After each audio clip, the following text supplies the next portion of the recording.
hit subscribe.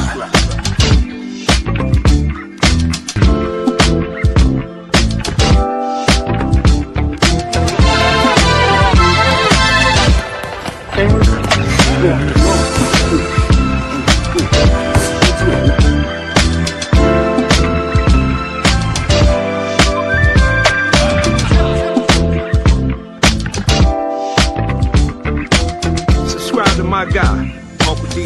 Tell him Big Bass sent you. Spurling. I'm an attorney here in Houston, Texas, an advocate for black men, largely because I am a black man. I'm a black father, I have black sons.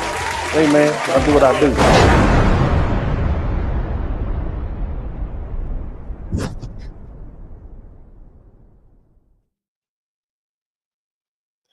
What's up, everybody? Welcome to the broadcast. My name is Dennis Spurling, and I'd like to welcome you to the Dennis Spurling broadcast. Big shout out to Mr. Sharonda Sowell. Welcome, and thank you for joining the membership. Now, look, every few months, another controversy erupts over representation. And this time, the target isn't Hollywood, it's not corporate America or some Fortune 500 company. The target is Kai Cenat. Okay, now, he's one of the biggest content creators in the world, and you have a lot of Latino content creators that are mad at Kai Cenat because, according to him, or according to them, there weren't enough Latinos selected to attend Streamer University. All right, now Kai Cenat is being criticized because not because Latinos were completely banned, but because there weren't enough Latinos. Now, Kai Cenat is one of the most successful young black entrepreneurs in the world. Carlos Cenat III was born on December 16th, 2001 in New York City, which means that as of this broadcast, he's a young brother, about 24 years old. He began uploading comedy videos, pranks, and challenges to YouTube way back in January 2018. And Streaming University is a multi-day content creation experience in which he helps aspiring streamers, YouTubers, TikTok personalities, and comedians, gamers, musicians, and all sorts of other digital creators. He brings them together on a college-style campus or college campus, and they're assigned roles as students, professors, club directors, security guards, janitors, and other characters normally associated with university life. And they attend different workshops, and they create content, they participate in challenges, and they build relationships, they collaborate on live streams, and they learn how to attract audiences and develop a brand, monetize their content, and use the streaming technology, and potentially turn social media into a full-time career, okay? And so the first Streamer University was held May 22nd, and it went from Thursday to a Monday, from basically May 22nd, 2025, and they did it at the University of Akron in Akron, Ohio.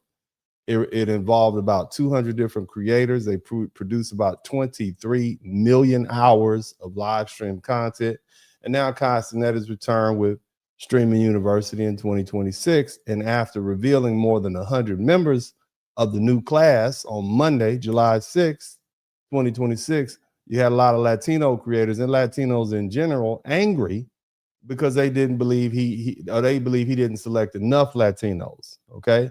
Now, immediately after that July 6th announcement, you had complaints beginning to spread amongst Latinos and Latino creators. And they looked at the more than 100 students and they said, hey, it's not enough for us. All right. Now, let me say this. There's nothing wrong with saying, I believe this particular person is talented. Or should I say, I believe this particular person was talented enough to be selected. There's a major difference between saying, I wish more Latinos had been chosen, and suggesting that Kai Cenat did something wrong because he didn't select what they felt or considered was the correct number or kind of Latino, somebody type kind of Latino. That first statement is disappointment. All right, they weren't good enough. The second statement assumes entitlement, and Kai Cenat didn't create the United States Department of Education. Okay, Streaming University is a private entertainment creator developed project built around Kai Cenat's name, money, business relationships, audience, resources, and reputation. This is his concept. He accepted the financial risk. He assembled a production team. He brought the audience. He attracted the sponsors. He developed a relationship with the celebrities and established creators. He made Streaming University valuable in the first place. Okay. Now, here's the thing you have to understand. We don't have an official admissions memorandum for why Streamer University excluded all these specific Latino applicants, okay, or rejected them. We don't know, right? Why specifically, okay? Why they rejected. However, word on the street is because a lot of these Latino podcasters and streamers, they use the N-word in their streams a lot. Somebody type N-word in the chat room, okay? And so it would be foolish to pretend that a creator's old broadcast and racial language is divisive as the N-word, and their online reputation wouldn't be relevant to the selection process. Now, Mr. Cenat is admitting them into a program that is carrying his name. It's going to be funded, right, through his relationships, and it's going to be watched by millions of people. Selections gives an applicant legitimacy, publicity, business contracts, mentorship, right? Housing, exposure, what appears to and it's all under this man's name. It basically gets his stamp of approval. And once Kai selects somebody, the internet begins investigating. Somebody type investigating in the chat room, okay? And once you start investigating, people search all your old stuff, every old stream, every deleted video, every offensive joke, okay? Every reckless rant, every racial insult, every moment the creator thought nobody important was watching. Someone can spend years building a small audience and watch the entire career collapse in 24 hours because of an old clip that reached millions of people. And one old stream can end a short career. And if Cenat admits a white Latino creator whose broadcasts contain repeated casual use of the N-word, the backlash won't stop with the creator. People will ask what kind of vetting Cenat performed on these people, and they'll ask why a black entertainer gave a person permission or the platform, knowing that was their record, or at least he should have known. And they'll ask why Streaming University rewarded someone who openly used language that Black Americans consider deeply offensive. And they'll ask whether Kai learned anything from his own controversy with Foundation of Black Americans. Because at one point, the scandal belongs to, but at that point, the scandal is going to belong to Cenat. And that's why that's why the repeated use of the N-word by certain non-Black creators isn't some minor technicality. It's a business risk. It's a reputational risk. It's a cultural risk. And it could become a financial risk. Again, we have freedom of speech in this country, but you're not free from consequences. Now, again, as I said, Cenat has already had his own painful encounter with Foundation of Black Americans. All right. And I'll say that, but let me explain. There was a video circulating in which he appeared to say, and this was more or less what he said, African Americans weren't cultured. All right. We didn't have real culture. And the clip caused some immediate anger because Kai is a young man born and raised in New York City whose parents came from Trinidad and Tobago and Haiti. Okay. So that means he's Caribbean. He's non-FBA. He built his entire personality and vocabulary and entertainment style and music taste and mannerisms and humor and commercial appeal inside a culture created largely by foundational Black Americans, and became rich and famous performing inside Black American culture's framework. And he's someone standing inside the house we built, okay, when our clothes and our fashion inspired by Black Americans, speaking language popularized by Black Americans, earning millions from entertainment traditions created by Black Americans, and then turning around announcing that the builders had never constructed anything. And of course, as you can imagine, that didn't go over well. Somebody typed FBA in the chat room.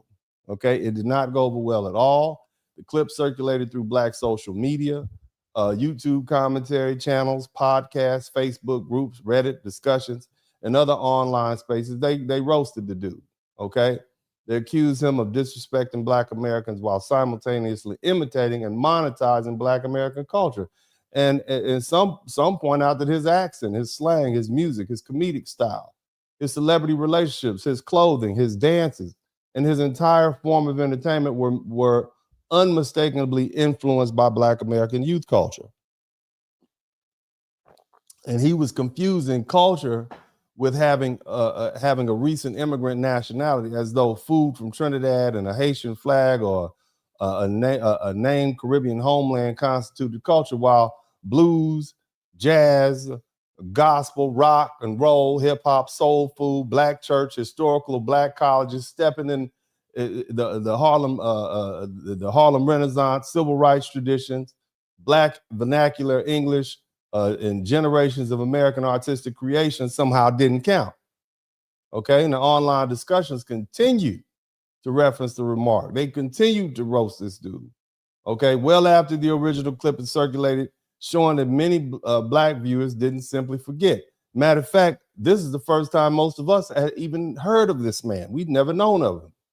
But nevertheless, Kai Cenat learned a lesson that a lot of immigrant descended Black celebrities eventually learn, and that is foundational Black Americans we are very generous with our culture, but we're not powerless over it. Okay, you can participate in it. Okay, you can be influenced by it. You can make money from it. You can become famous through it, but you can't publicly disrespect the people who created it and assume there'll be no consequences. And he learned that millions of followers can't protect you from your historical ignorance and disrespect. He learned that celebrity friends can't erase insulting statements. He learned that being racially Black doesn't automatically give you the keys to the culture, nor does it give you the authority to redefine what Black history is. And he learned that having Caribbean parents doesn't entitle him to sit in judgment of a population whose labor, art, struggle, political victories, language, music, and institutions created the American environment in which his career became possible. And most importantly, he learned that foundational Black Americans are no longer remaining silent while everybody else uses our culture and then lectures us about what we supposedly don't possess. Okay? Now, I would say this. Latino creators have become entirely too comfortable using the N-word because they grew up, quote unquote, near or in Black neighborhoods. Just because you listen to rap music, you had Black friends, Black girlfriend, Black boyfriend, or developed an audience that didn't initially punish you for using that word. So, you see, proximity is not permission. Listening to hip hop isn't lineage.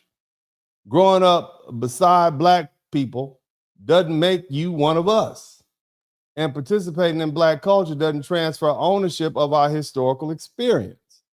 Foundational Black Americans don't generally accept the argument that every person with brown skin automatically inherits the right to use the word connected to our particular history in the United States. We barely agree about its use among our own people. Did you know that Black people might fight with you if you call them an N-word? And this is black on black. Somebody type black on black in the chat room. Okay? There are many Black people. I would say most Black people oppose the use of the word entirely, especially if you direct it towards them or someone they love. Now, others of us might tolerate it internally, right?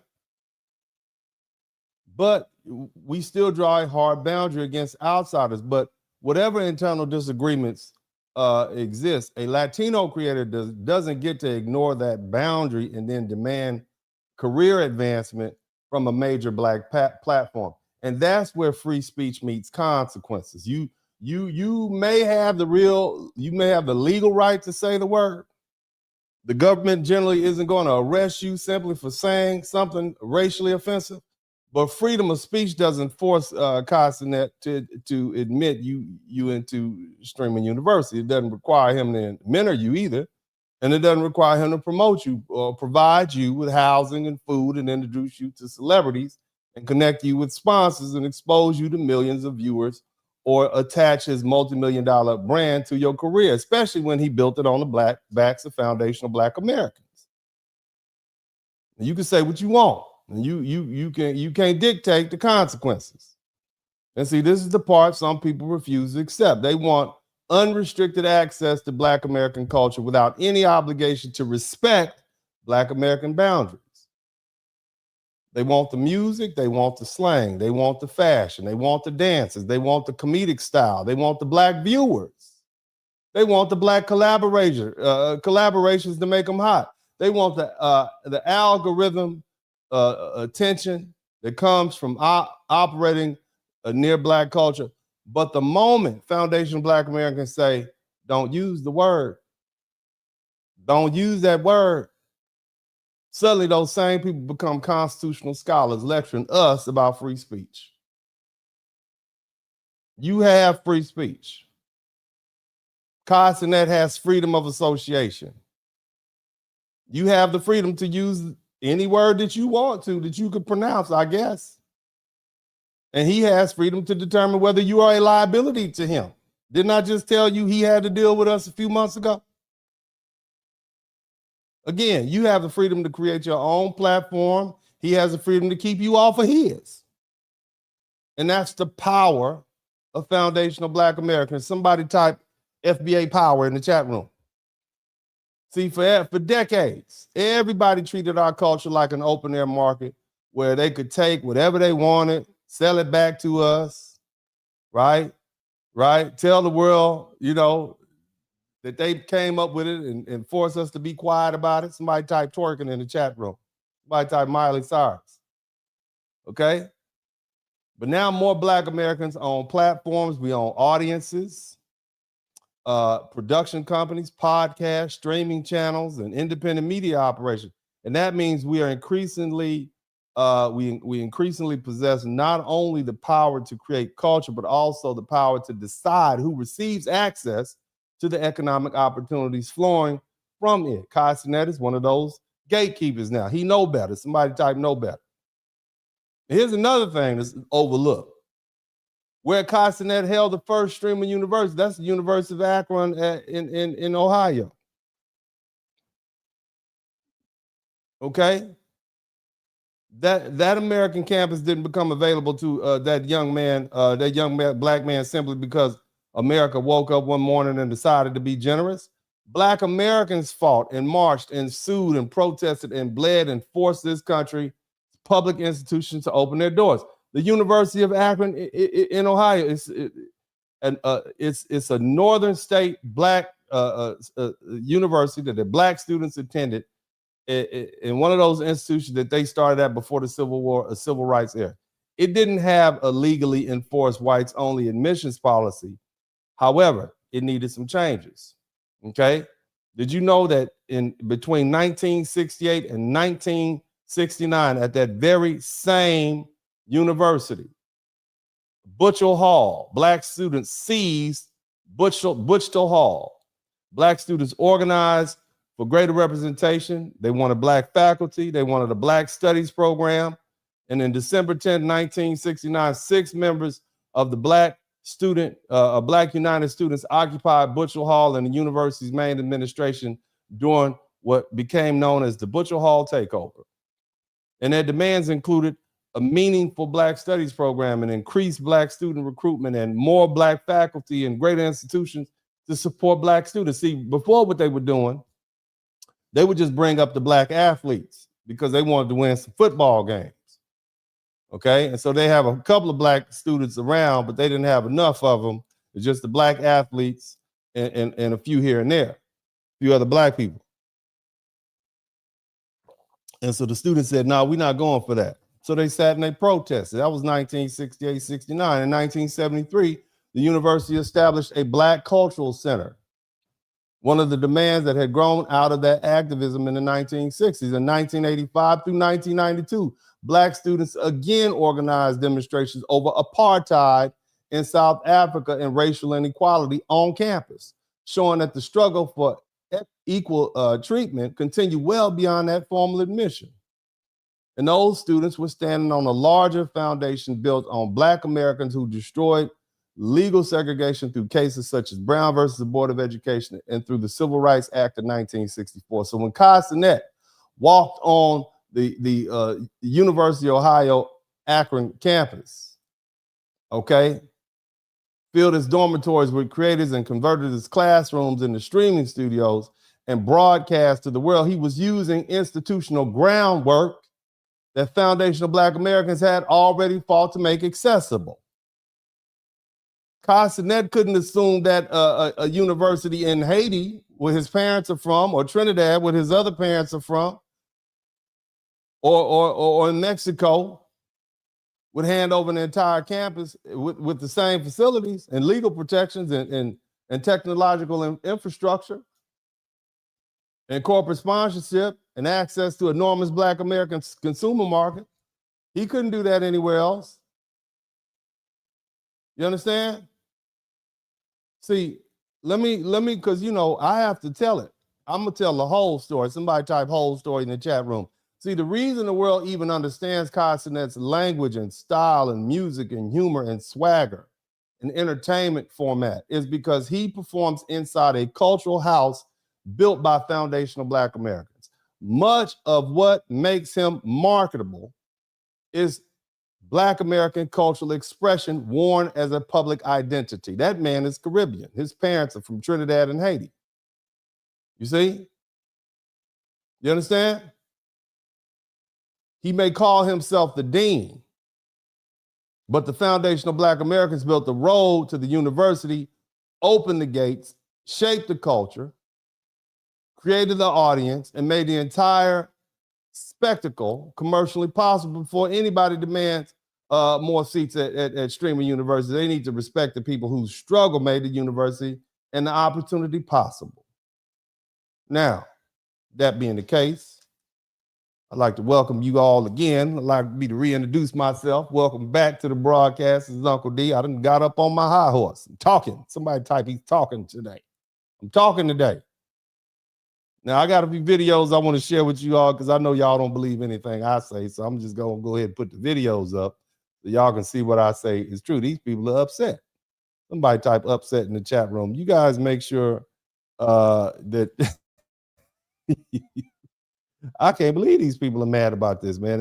And look, I have some interesting information that I'm going to share with y'all as to this whole thing. But yeah, so they mad at Cenat. And I know this is, I got a bunch of people in here over 35 saying, who is Cenat? How do you spell Cenat? Much less who is he? Okay, I get that. Y'all don't know who he is. But bottom line is, this is the response. You guys check this out. Y'all hit the #1 button, man.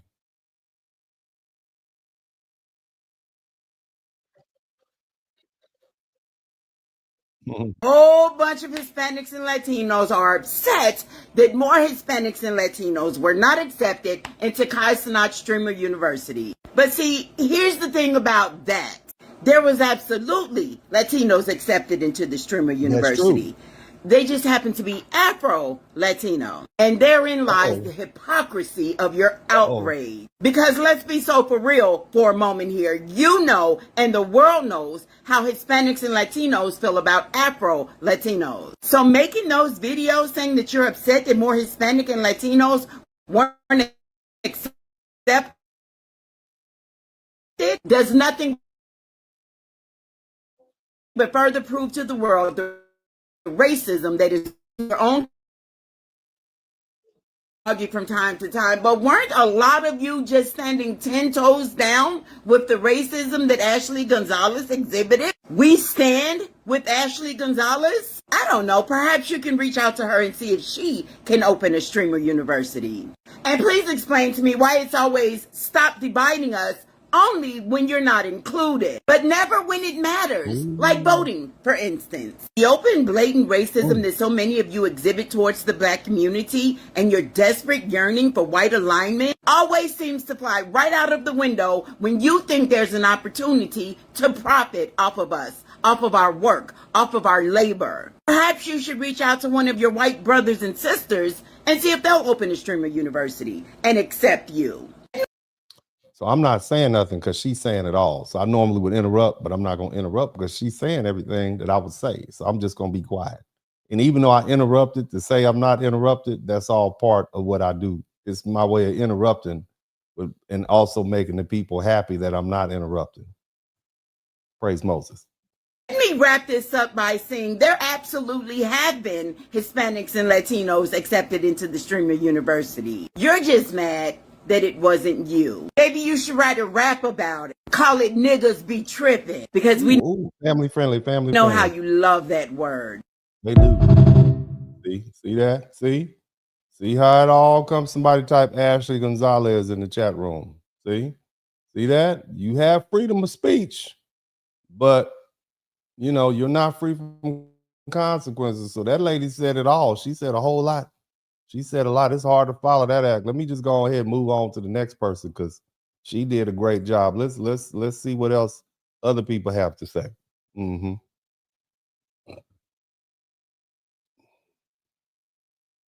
Latina, I'm truly disgusted on how y'all Latinas and Latinos are turning this whole streamer university shit into some racism shit. When is it gonna stop? Yeah, he accepted over 20 Hispanics.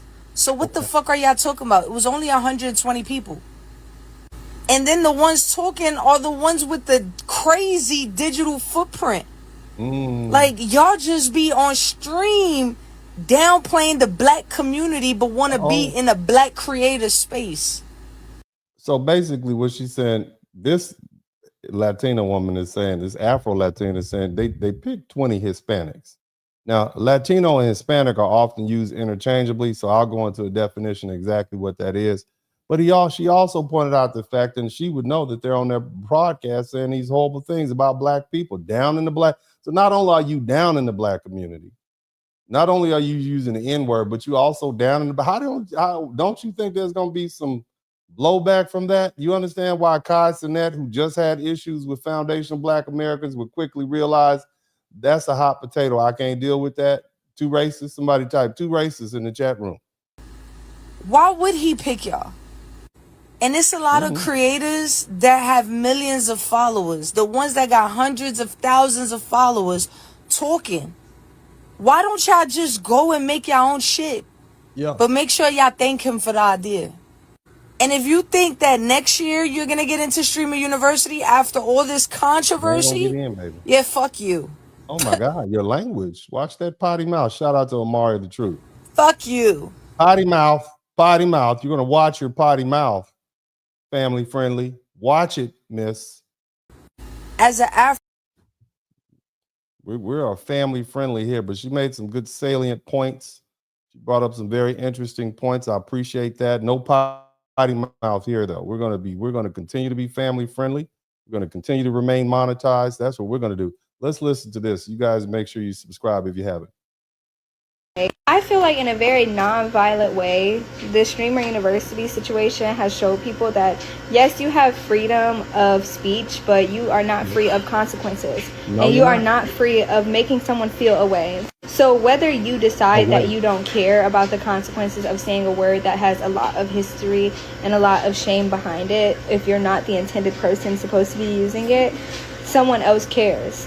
You can't just run around using racial epithets and think Black people are going to ignore. See, a lot of people think that Black people aren't supposed to defend themselves. We're just supposed to be the dumping ground for everybody else's trouble. And so when Black people get up and start saying, hey, here's some boundaries, we expect you to respect our boundaries, then they have a problem with that because Black culture has been so open. You know, you certainly wouldn't call a Jewish person or an Italian person or an Irish person a racial epithet because their cultures are not open. Same thing with Hispanics. They have a very closed culture. And if you go use one of the various racial epithets against them that racists typically use, they'd be offended. You couldn't get a black rapper on the internet talking about my wetback this, my wetback that, but you have these Hispanic and Latino rappers, they say the N-word all the time. That's just not appropriate. It's offensive. It should be offensive. And people need to be mindful of that. And when you talk about the term wetback, that was actually the name of an operation. That was literally the name of a I would say military / legal enforcement operation as part of American history. You would literally learn that in American history, but we don't use that because it creates trauma and we don't want to traumatize anybody. And Black Americans are very sensitive to that. So we don't say those things like that.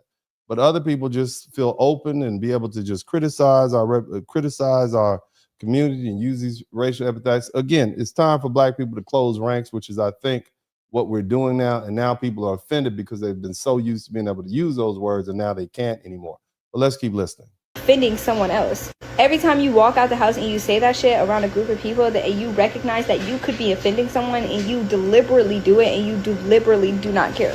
Therefore, you should not be surprised that someone does not want to include you, because why would they want to invite someone who's going to make them feel away? And that is my gripe with y'all. Y'all expect everybody to bend and break for y'all, but y'all don't recognize that y'all biting your own hands. You are. And that you are using a slur. Whether you want to be like, I grew up with this, I grew up with this, I grew up with this or not.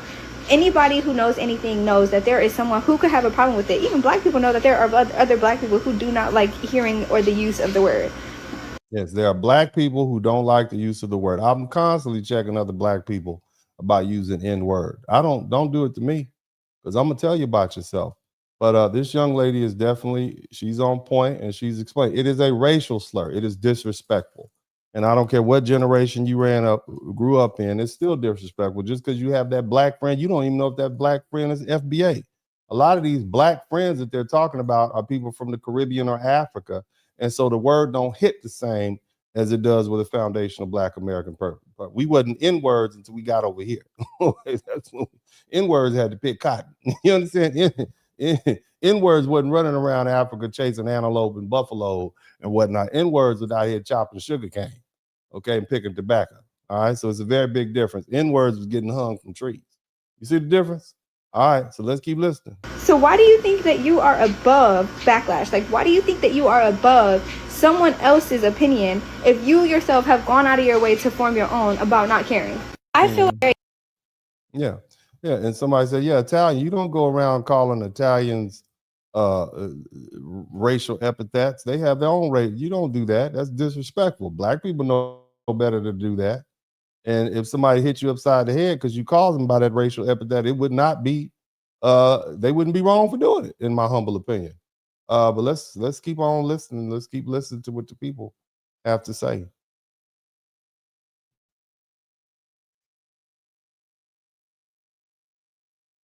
Complaining about Streamer University. Y'all did this same ass shit, lame ass shit last year. Why the fuck don't y'all just create your own system? At the end of the day, y'all are treating Streamer University like it's a system of power, like it's ran by the government, like y'all are being denied. They treating Streamer University like it's a welfare check, and they just supposed to be able to line up and get in line, and like somehow Cenat is being prejudiced against them because they don't have equal representation in the welfare check line. This is not for everybody. That's that man's private business. This is private money. That's on him. He can do what he want to do. From healthcare. And Stefan to go ahead and start her own streaming university for you all if it's that serious. You want all Latino, do it like that. But you can't judge this man, especially, again, Cenat has already felt the proverbial hands of Black Americans. He has dealt with foundational Black Americans when he said we don't have any culture. The last thing he wants to do is empower some Latino person who's going to spew racist rhetoric and say the N-word every third word. And then he gets the blowback because he sanctioned them by bringing them through his quote unquote Streamer University. He don't want that smoke. He does not want it. Or y'all being denied from student loans, or y'all being denied from college. This is not a real fucking college. Kai is a Black man with a almost entirely Black community, with an almost entirely Black friend group, and he used his platform to platform his other Black friends and other Black creators that he know. Why don't y'all ask Wendy Ortiz or Ashley Gonzalez to use their collective money, all the money that y'all been pumping into them bitches to create Shout out to Black saying that Ashley Gonzalez. Somebody type Ashley Gonzalez. something for Latinos? Why the fuck does it always have to be Black people building systems for other people of color? I don't see other people of color doing anything for Black people. What the fuck is going on? Are y'all not tired? Are y'all not tired for asking for pennies and scraps from the Black community while y'all systematically keep us from everything that y'all got going on? And y'all, yeah, you know, you barely get invited to a quinceañera, much less, you know, streaming university. Nobody's entitled to anything. This is this man's private money. I'm gonna move on to the next person. This little lady is cussing entirely too much. She made some good points, but the profanity, we got to keep the profanity down on my family-friendly broadcast. Let's see if we can find somebody else with less profanity involved in their delivery. Okay, that's what we're gonna look for. Let's see what these fellas have to say.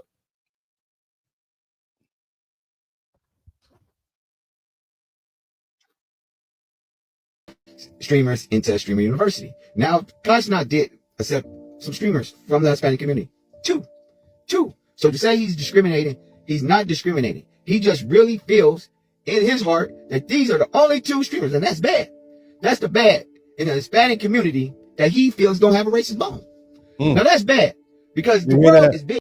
I want you to listen to that. He's saying out of the two streamers that this guy, now the other young lady said it was about 20. The Afro-Latina said he accepted about 20 Hispanics. This gentleman said he's only accepting 2. And I'm assuming that's 2 white Hispanics because they're the only ones that don't have racist streams. In other words, they're the only ones that are not using racism, i.e. the N-word in their streaming content, which is going to come back to bite him. Look at that. You know, whose fault is that? Nobody Black people told you not to use the word. You might have a couple of Black friends who were cool with it, but these are consequences. These are the consequences associated with your freedom of speech. Okay, just because you have freedom of speech does not mean you are free from consequences.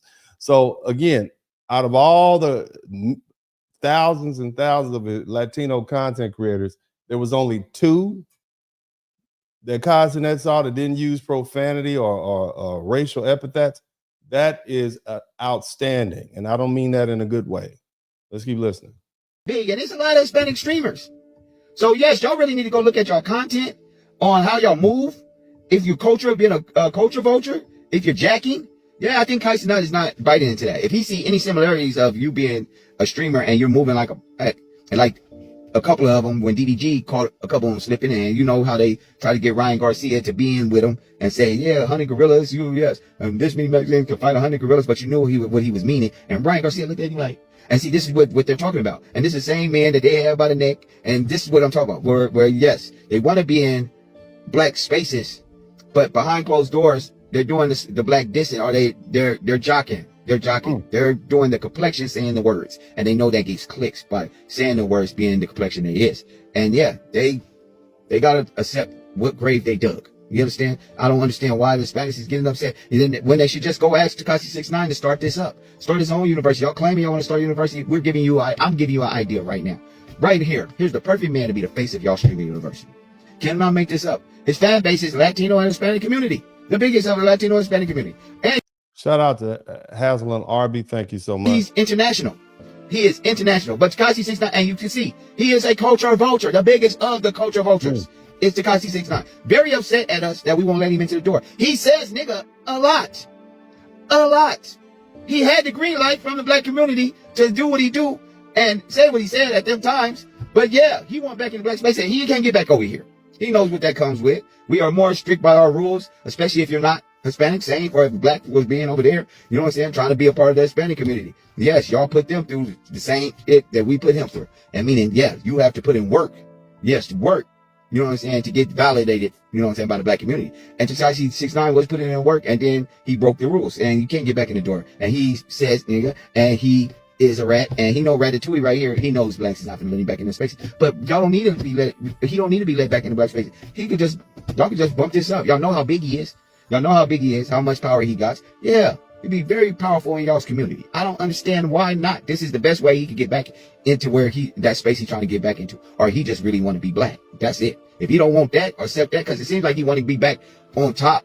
But if he's still mad after y'all get his ass back on top from starting y'all own streaming university, I think he just want to be black. That's all that's to it. Y'all let me know what y'all think about this. Drop it in the comments. Hey, I gave y'all an idea. Y'all don't need to come over here and beg to get put on, streaming university. Y'all don't need to beg us. You know what I'm saying? Wanting our scraps like y'all do. It's crazy. It's crazy. We don't ask for handouts. We don't ask for a platform. Y'all ain't hooking us up at y'all venues or setting up a platform or letting us perform at y'all big old Hispanic or Latino parties. Yes.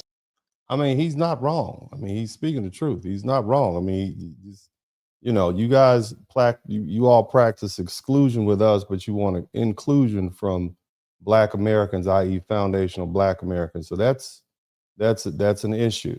Okay, that's an issue. But we'll move on to the next video. We appreciate all these people who are educating us on what's really going on out there and how people really feel. And shout out to all the content creators. We need that, because this is how we lay the foundation so that we're able to fully discuss what's going on. Let's keep listening.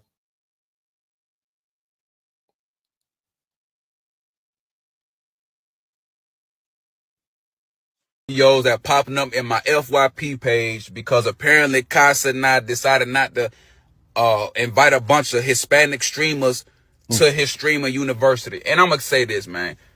For people who keep saying they got black fatigue, y'all keep trying to be around us. It's okay if a black person got black fatigue with some of these niggas, because we got to be able to hold ourselves accountable. But when you got these other races who get on the internet and say they got black fatigue, and you trying to be at Streamer University with a bunch of niggas who finna show you about that black fatigue, why would you sign up to that? Why would you want to be a part of that? Why are you angry that y'all walk around this bitch saying nigga,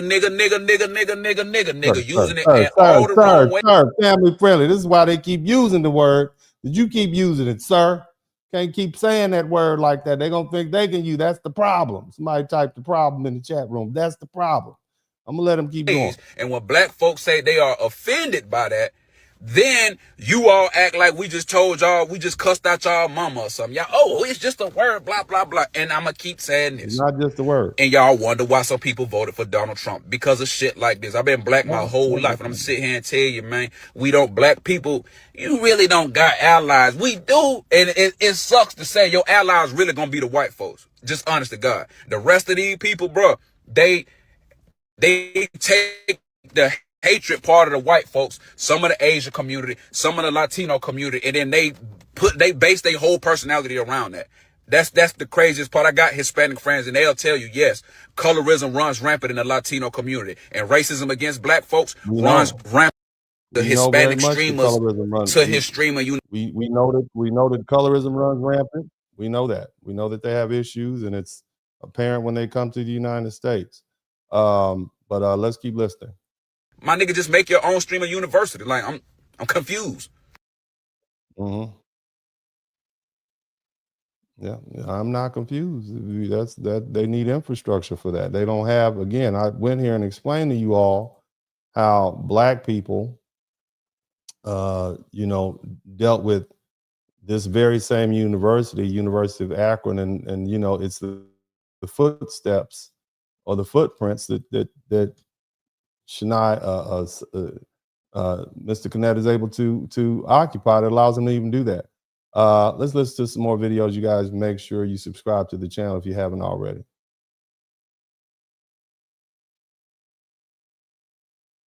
The majority black people for streaming university. Like, I don't even understand why this is a discourse.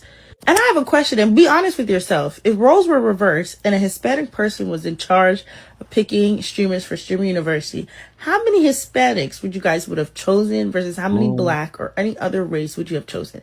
Subconsciously, I fear you guys would have picked more Hispanics, just like how Kai's black. So subconsciously, he picked more black people. I don't understand the issue. Y'all are sitting here acting as if he only picked black people. He picked multiple races. It wasn't all black. It was just majority black. He's black. I'm confused. And then some of these Hispanic creators that weren't picked, they be saying nigga like it's a pronoun. And then they're upset when the nigga, the actual nigga, don't pick them. I'm confused. Family friendly. Yeah, you can't say the N-word and then think there won't be any blowback because of that. That's just not acceptable. You know, matter of fact, black people don't even want to hang around black people to use the N-word too much. We have something called classism. Again, if you're around a person that every other word they're using the N-word, you don't want to be around them either. So why would we empower somebody from another ethnicity that uses the word, to use the N-word? And then see, that's the rationale. And so that's why black people say it's best just not to use. You use it. No, it's best for you not to use it. It's like poison.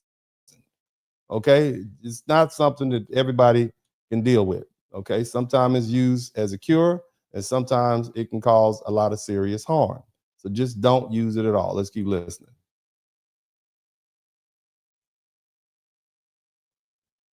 Common sense approach. Now, I just recently watched this video of this Latino lady explaining to other Latinos the reason why a lot of them probably wasn't picked to be a part of Cenat Streaming University, those who are streamers. And she had a couple reasons why. Now, the first one was that a lot of you, when Black Americans asked you to stop using the N-word, you continue to do so, saying that you can say whatever you want. And I agree. But like she also said, who wants a group of people amongst them or around them who will not respect what they're asking them not to say, especially if it's a word or something that has nothing to do with their people whatsoever, and it might be offending their people, but you still want to be amongst those people. And I totally agree with that. See, what a lot of you really want to do is just come around amongst Black Americans, steal the creativity. You go back to your little cubby holes, and then you start talking about you created it, like hip hop, or you helped build it, or it wouldn't be what it is without Hispanics. You love doing that, especially when it comes to Black American entertainment and fashion. Okay, let me give you an example. When a lot of these streamers, Hispanic streamers, saw that they wasn't accepted to be a part of Cenat Streaming University, they started saying, well, we're going to make our own streaming university. That's what I mean. Come up with your own shit. Stealing Black Americans or Black people's creativity. Come up with your own. Which leads me to a second reason why a lot of you wasn't chosen to be a part of it. You suck at entertainment. Oh. That's what she said. You suck at entertainment, especially Latino rappers. You suck. Yeah, you know, Latinos have their own art forms. They have their own different genres, you know, but imitating Black art is not really going to take you that far, because you're always going to be second rate in that. Okay. It's only very rarely that you have some people who can come in and imitate Black art and do well, like Bobby Caldwell. Somebody type Bobby Caldwell in the chat room. Many Black people don't know that Bobby Caldwell is a Black man. Did you know that? Did you? A white man. We thought he was Black the whole time. Bobby Caldwell. Y'all know who I'm talking about. It's another, you know that there's a bunch of them out there like that. We didn't know. We didn't know till we actually saw him. Like, wow, he is excellent in that. Okay. Tina Marie. Somebody type Tina Marie. Fire in the sun. You know what I'm talking about. She got it down. Okay, that heavy lady from England. What's her name? The big one. She's pretty face. She's big, but she's pretty and she can sing. And I didn't say sing. She can sing. Y'all know what I'm talking about. The lady from Britain. You know who I mean? Huh? Eminem. That's right. Eminem. Whatever you say. Eminem is he has definitely perfected the art. Okay, Adele. That's right, Adele. She sound like she eat collard greens. But anyway, let's move on to let the brother finish saying what he has to say. Words, not mine, but I do agree. All because you're stealing the creativity of another, and nobody likes a fucking replica. Family friendly. They want the real deal. You cosplaying. That's what you love to do. Come amongst us, not all of you, but the ones that she was talking about. Come amongst Black Americans and steal the creativity, the swag, and then next thing you know, you're talking about you built it. It wouldn't be nothing without you. And so I'm not saying that's the reason why Cenat didn't pick a lot of you guys, but I can see that being the reasons why. This common sense approach. I think it's more simple. I think that if the benefit outweigh the risk, he would have chosen. But if you have a bunch of people and they're using the N-word on their streams all the time, hell, if I was using the N-word on my stream all the time, I would expect that people wouldn't, watch me as much. I have 30% of my followers watch me on television. That means 3 out of 10 of you all are sitting in your homes or sitting somewhere with the remote control in one hand, watching all these commercials as I play, which means y'all have sat up and decided that I want to watch this guy in an open forum in my home where anybody can walk by and listen. So I have to monitor my language. I can't just be in here throwing off N-word every other word. I can't do it because it's not marketable. And if you have streamers who are on there saying N-word this, N-word that, and you're Latino, it makes it worse. Y'all act like this is 1990s gangster rap. That was 40 years ago, 30 years ago. Nobody's doing that anymore. But anyway, let's move on to the next person. Shout out to all these people educating us on this because, of course, everybody over 35 has no idea who Cenat is, but it's still the same old story. Let's keep listening to the next video.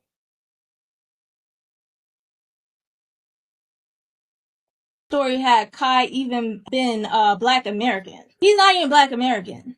Okay, but they're saying Black people this, Black people that. This is their own people, literally. This is their own people. But why do you feel entitled knowing you come from places that are wildly anti-Black?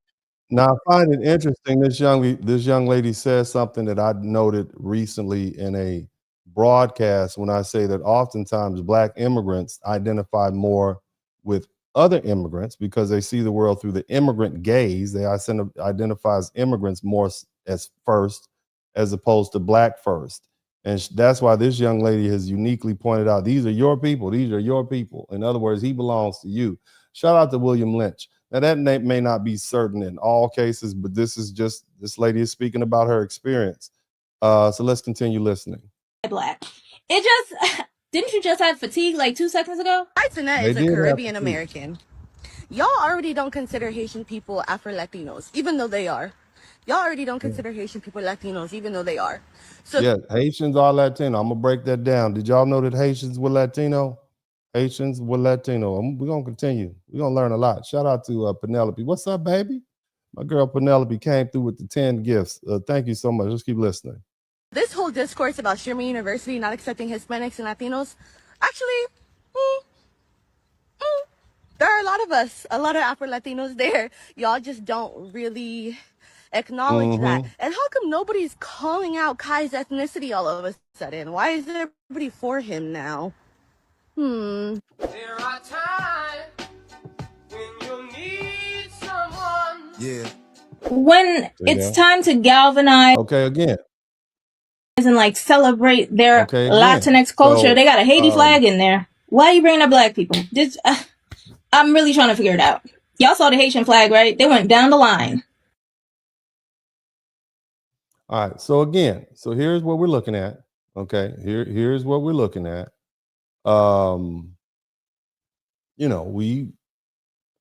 This is really none of our business, but we got groups from the Caribbean and and the Latin community. Going at it. Okay.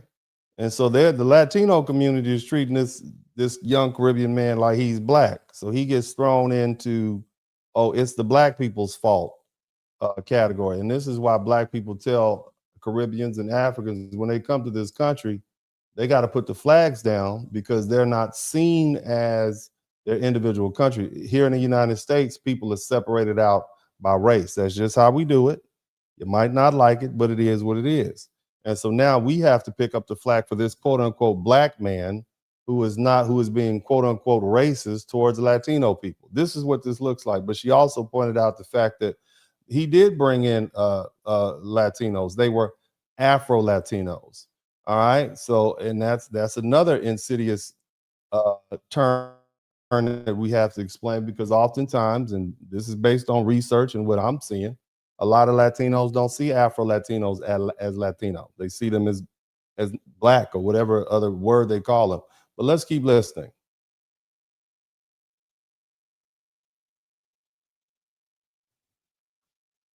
Bro, I'm gonna find a university. It's streamers, especially, and I'm just gonna put a bunch of Mexican streamers, Hispanic content creators, and just call it Streamara Universitaria. Yeah, he thought that shit was actually a flex. You're gonna steal an idea from a black person, and then once again, you see what's the difference between black people and everybody else? He said, I'm gonna make a streaming university and put just Mexicans and Hispanic. There's Hispanics, there's white people, there's black people in streaming university. That's the difference. Once again, you told on yourself without even realizing it. That's the difference. Yeah, feel free. So again, they're going to go back to practicing exclusion, which is not something that they haven't been doing. You see what I'm saying? So they practice exclusion, we practice inclusion, and when they don't deem our inclusion has been sufficient, they want to punish us by continuing practicing exclusion, which they've done the whole time. But it also goes to let you know that they feel entitled, and it's not just Latinos or one group or the other. I mean, literally, you have black people who are saying, "Hey, we're gonna boycott the Asian community," and you got Asians in an uproar on the internet saying crazy things about black people. But I have yet to see a whole lot of Asian folk in any soul food restaurants. I just want to point that out. So it would seem as though you all practice exclusion, but the minute we say we're going to practice exclusion, all hell breaks loose. Very interesting story. Very, very interesting. But again, foundational Black Americans, we have not closed the gate. We've allowed too many people to enter in. They feel entitled. Somebody type entitled. They feel entitled. And so now that we're saying, hey, gates closed, shop closed, they're angry. But let's continue listening to this young man. Shout out to this gentleman, Fair Use. Feel free to stream with Ashley Gonzalez. Feel free to stream with Ashley Gonzalez. We cool with that. What happened to all the black fatigue? Y'all don't want black people in y'all spaces. Y'all say the N-word more than people in the hood. But when black people doing anything to help black people, y'all got a problem with that too. What's up with that? Yeah. The thing is, y'all like when black people beg for stuff. Y'all want black people to be struggling. That's all it is. Y'all enjoy black people struggling. Y'all enjoy black people being at the bottom because then you got something to punch down on. And if black people are not at the bottom of a certain space, then y'all got nothing to punch down on but yourselves. Y'all say the N-word like y'all got to stutter nick all day long. It's weird. Nobody want to be around that. We got fatigued. We fatigued. We're tired of the shit. Yeah, you all look. You can't be fatigued. Okay, you on one hand you fatigued with black people. On the other hand, you want to sit around 100 black people with a black dude being in charge. You got to make up your mind. Okay, I'm just saying. I need to understand. I need to understand what's going on because, you can't have both black. You can't have black fatigue on one hand, and then on the other hand, say you want to be around our things. That's illogical. But let's keep university, bro. I'm gonna find a university. It's streamers, especially, and I'm just gonna put a bunch of Mexican streamers, Hispanic content creators, and just call it Streamara Universitaria. Well, you should have did that ahead of time. He thought that shit was actually a flex.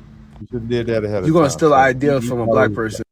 You should have did that ahead of time. Now you complaining because you got rejected. Okay, you complaining because you got rejected. That's interesting. Let's keep going. Let's keep going. Let's see what else he has to say. All right.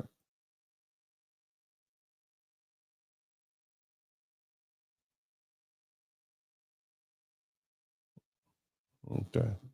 Looks like that video is out of here. All right. So again, you see the saga continues. You have people with varying responses to this very interesting topic. I want to let this this gentleman play. You guys make sure you like, share, and subscribe if you haven't already.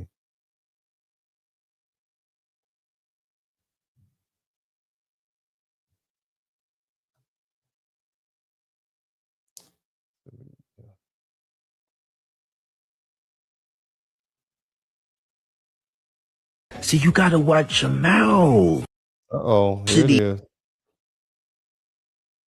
You gotta watch what? Latinos are mad because they didn't get into Streamer University. See, you gotta watch your mouths. You always saying the N-word. You trying to turn Streamer University into Telemundo?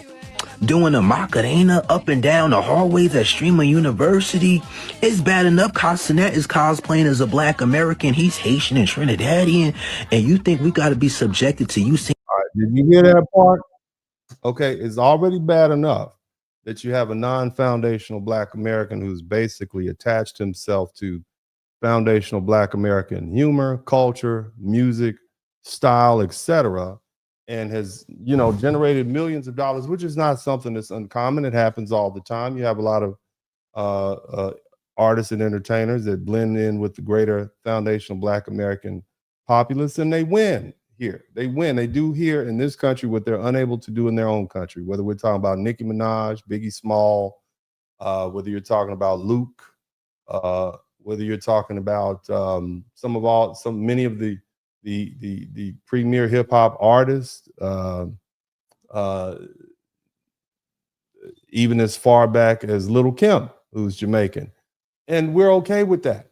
What we do have a problem with is you disrespecting the culture. Nevertheless, Cenat just falls in, Cardi B also, Cenat just falls into a long line of people who come to the country, they mimic the style, they mimic the culture, they do well for themselves, and we applaud that, General. We are not haters. We're happy that you take our culture and you make money, whether we're talking about Elvis or Eminem, whether you're talking about the Beatles who imitated Little Richard, all these other people, great. Just give us our respect. Just give us our, we're not asking for a cut per se. Some of us are, some of us might want to check.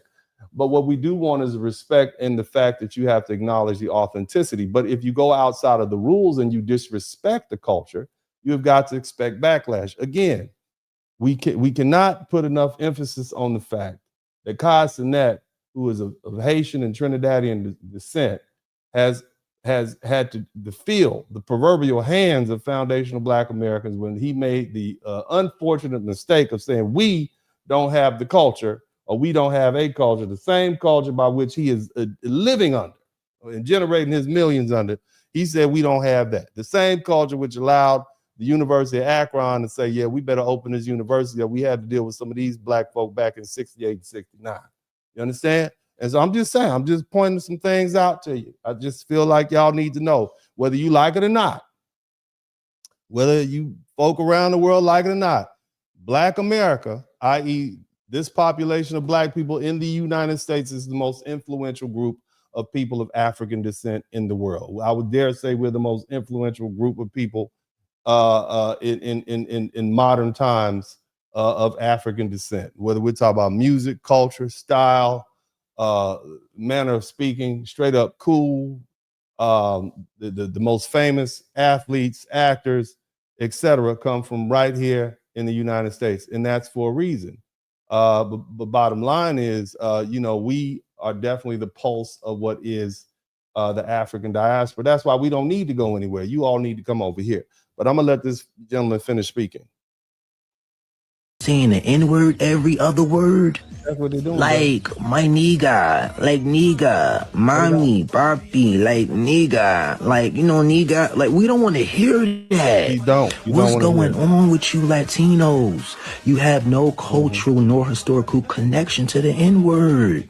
You gotta stop. Listen, it's not the end of the world, okay? If you didn't make it to Streamer University, it's not the end of the world, okay? Just keep pushing your content, whatever that is. Don't cosplay being Black American, and don't Say the N-word. Next time you might get chosen. Don't say it. God is good.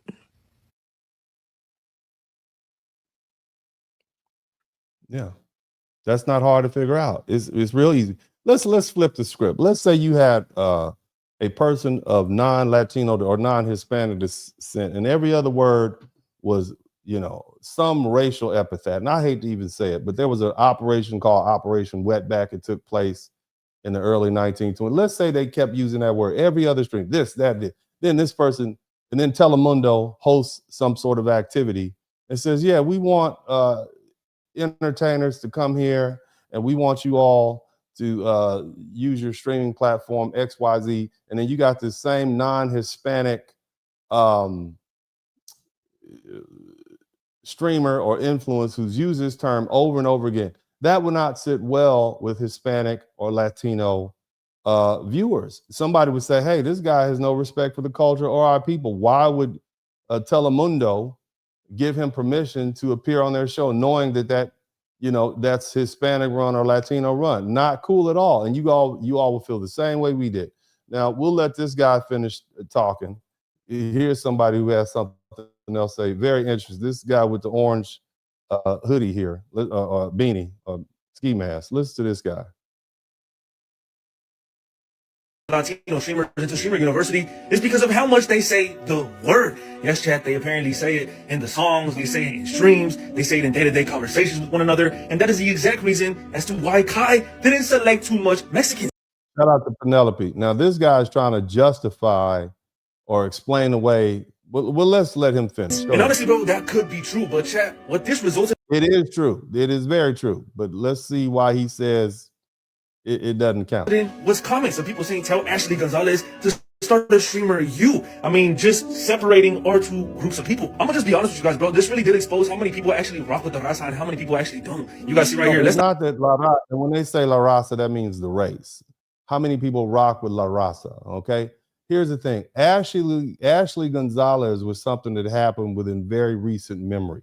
She was a racist HBT officer who basically explained how she used her badge and used her authority given to her by the city of Houston to purposely target foundational Black Americans and practice racism. Basically, she's basically saying, "Hey, I'm a bigot with a badge." And you think Black people are supposed to forget that? Texas has the largest population of Black people in America.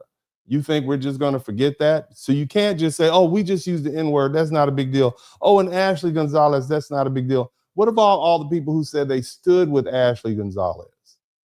What about them? I mean, just search the internet. The people they got comment after comment. "I stand with Ashley Gonzalez," and then you see the Spanish surnames next to that. This is how you really feel.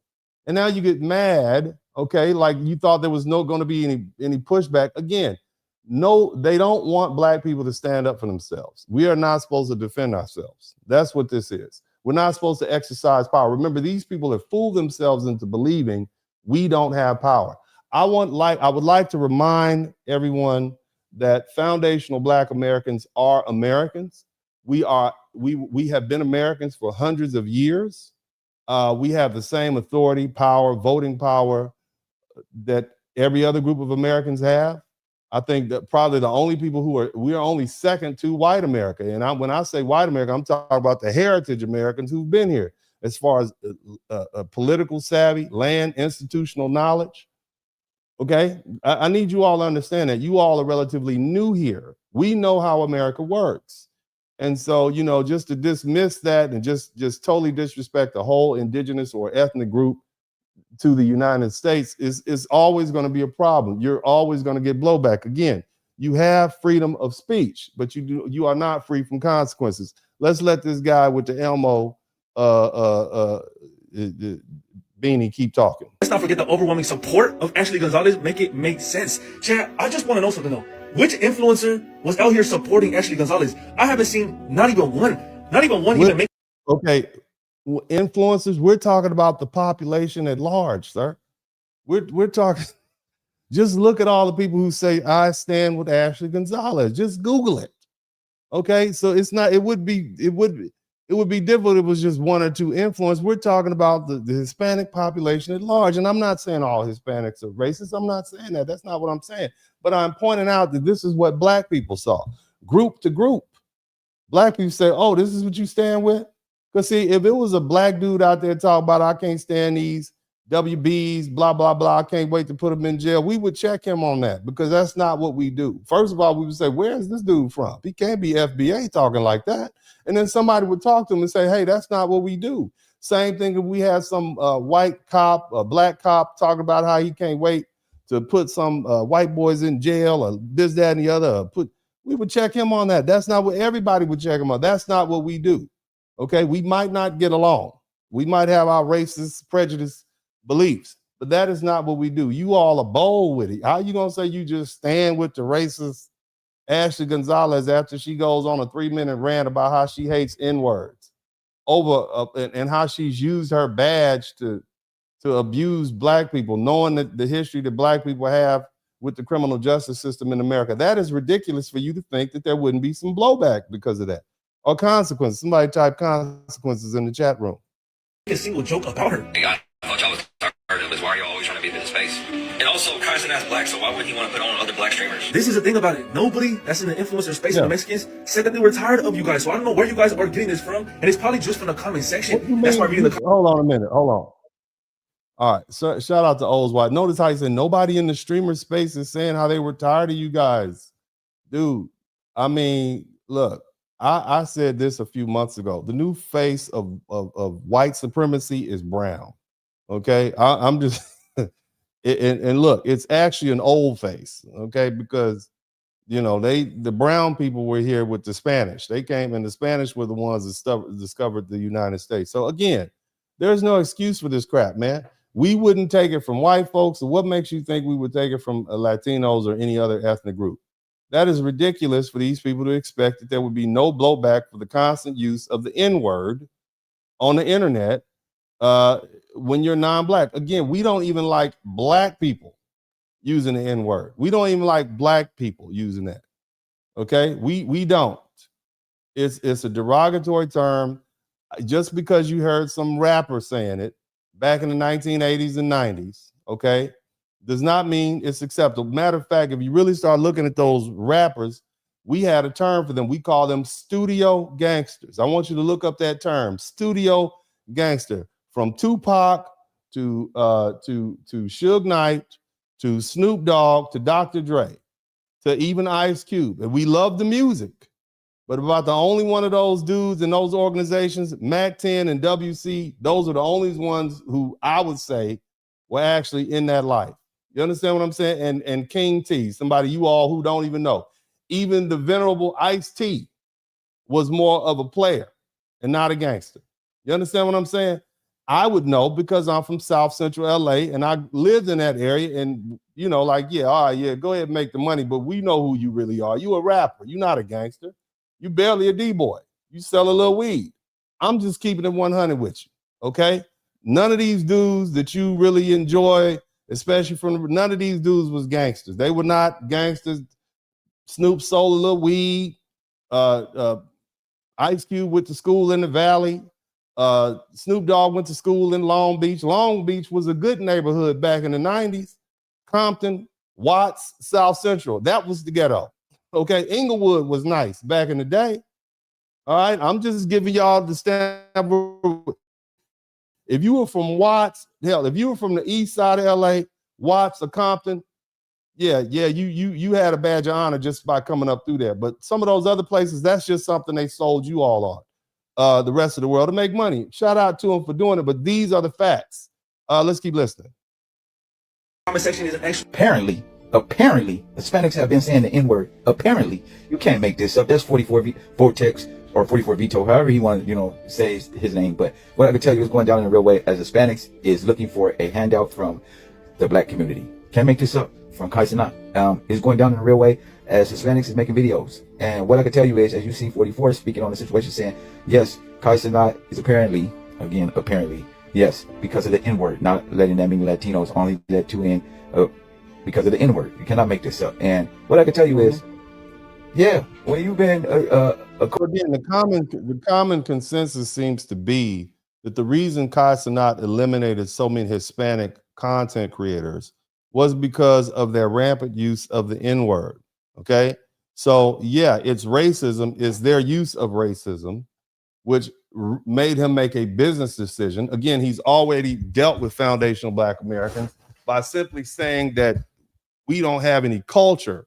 He got so much blowback and that he decided if I got, all I said was they don't have culture in passing, and these people came at me like that, and during this delineation time period, I'm definitely not going to put a Hispanic streamer in my streamer university who has, you know, hours and hours of footage open to the world where he's used the N-word.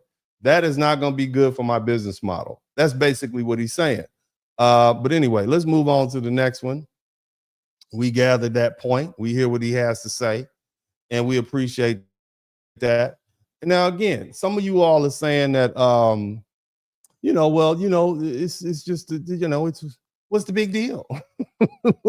what's the big deal? I mean, you know, everybody, you know, it's just the N-word. You all use it, you know, why can't we use it? Right? That's what you're saying. And the problem is, it's not just that.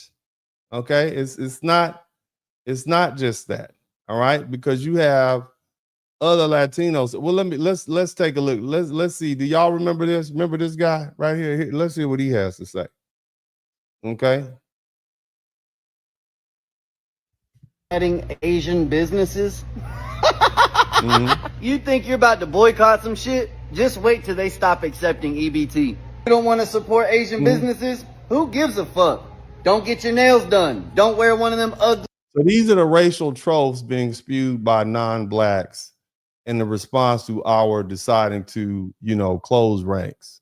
And this gentleman, you know, I mean, he might as well just be the typical bigot, just saying these horrible things about Black people. You know, EBT cars, what do you say? Michael Jordan shoes, fried chicken. What else? Ugly ass weed. You see? And throw that PS5 in the fucking trash can. It's crazy to me to see the links that the Black community will go to prove their point that they're fucking mad and they need justice when a Black kid dies at the hands of someone of a different color. But nobody says shit when a Black kid kills another Black kid. The leading cause of death for Black kids in America is homicide by firearms. 90% of those homicides were done by other Black kids. First thing, okay, so first of all, crime is related to proximity. That's the first thing you have to understand. So he really thinks he's doing something with this. But again, this is the racial rhetoric that we hear. Hey, you guys want to boycott? You need to focus on black crime. Hey, you guys have a obesity problem in Black. You need to focus on black crime. Everything relates back to that. It's used to kind of dismiss issues that we may have. Oh, you guys need to focus on Black. Well, your grass is too long. You got weeds in your yard. Yeah, you need to focus on black crime. As if everybody doesn't have the same issue. White on white crime, I believe, is like 88%. White on white. Hispanic is the same thing. Crime is proximity. But again, that's the racial tropes. Let's keep listening. Here's some more racial tropes spread around.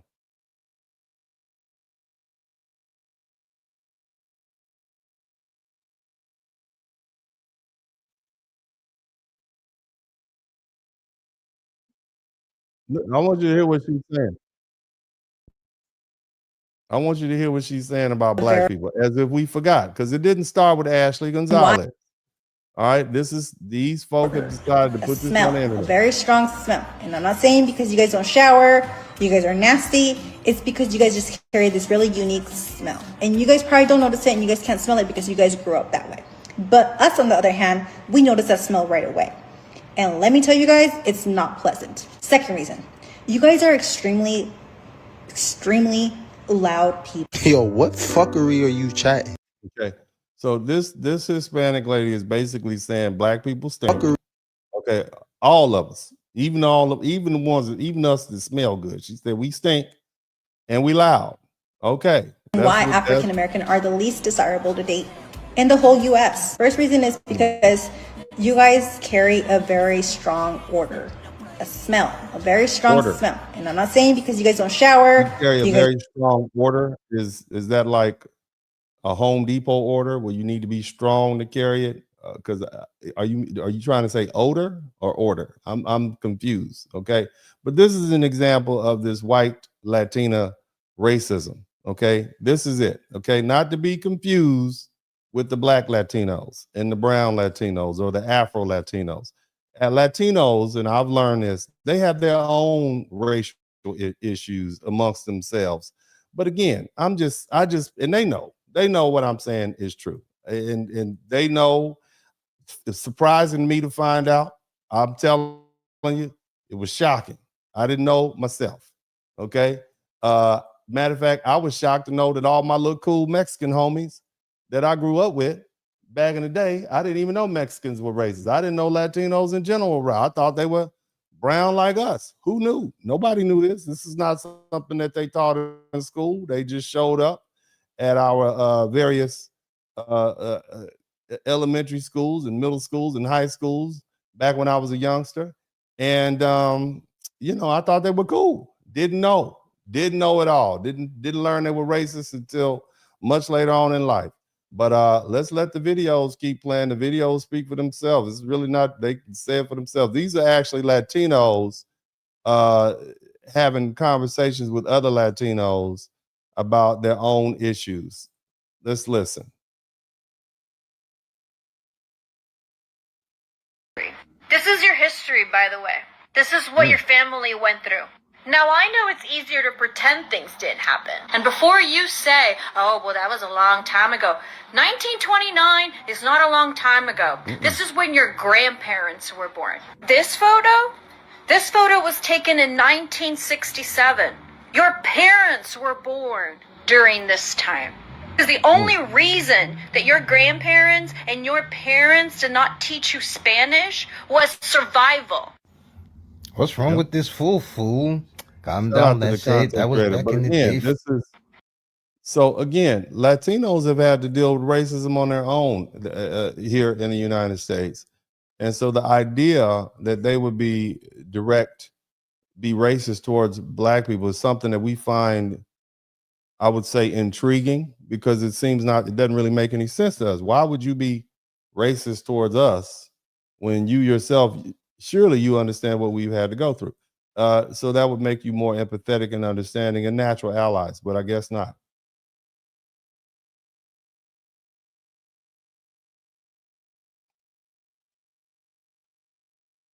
The community, we need to have a chit chat. If you haven't seen, go watch that video of Ashley Gonzalez, the police officer who decided to go on Snapchat and post an entirely racist rant using slurs and being a racist piece of crap towards the Black community. And the one thing that I noticed a lot in a lot of these videos in this matter was a lot of us commenting, not all of us.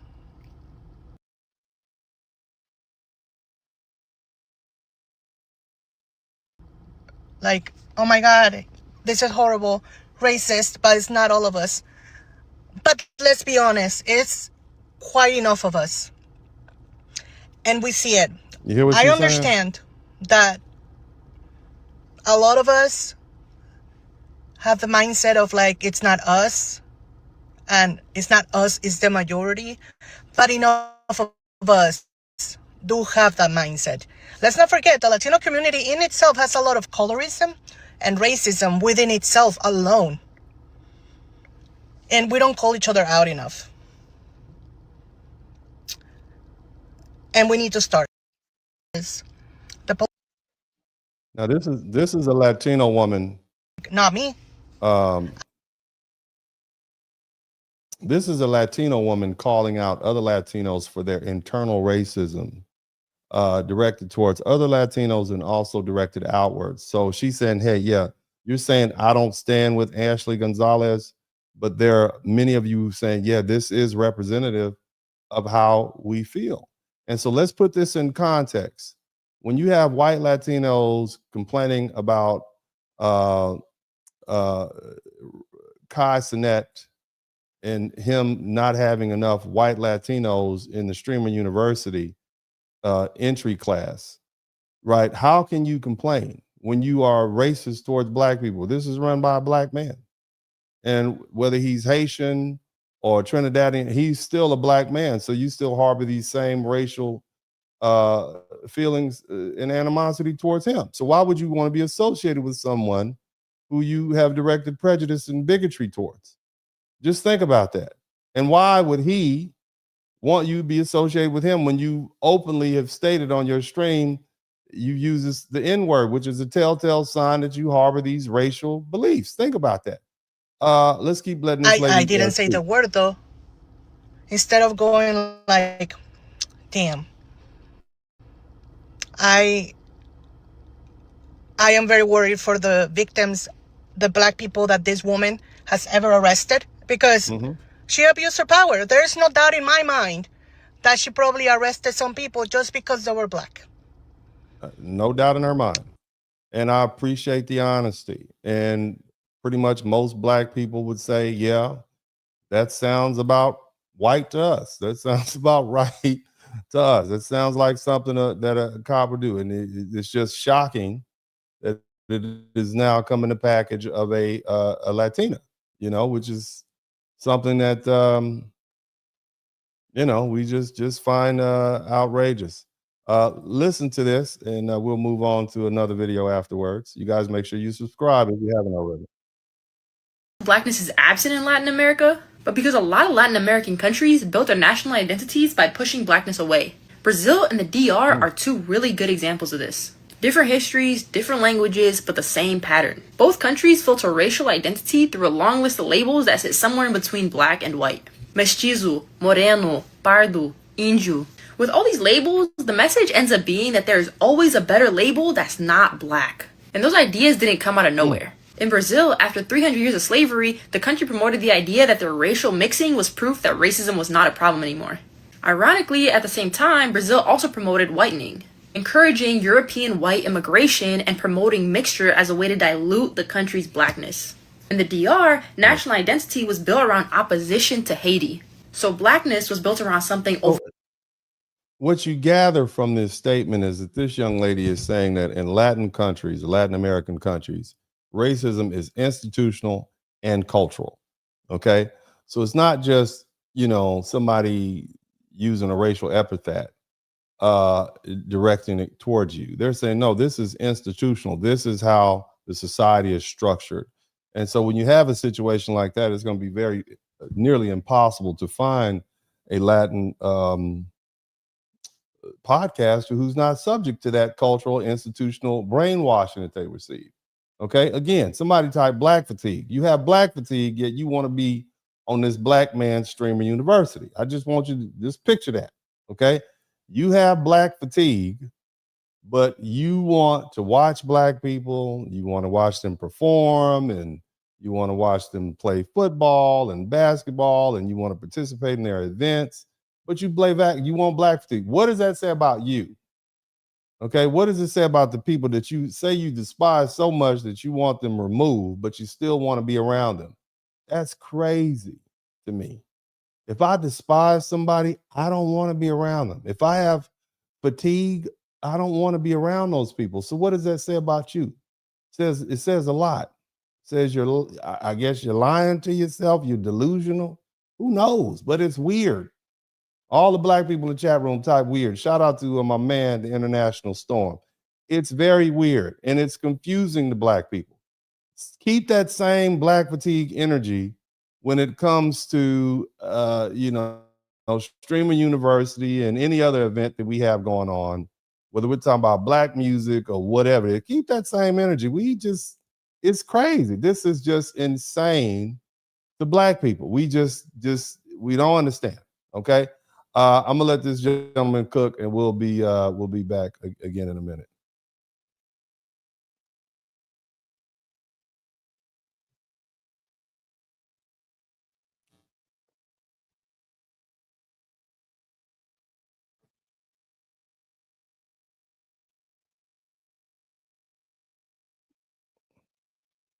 Let me see here.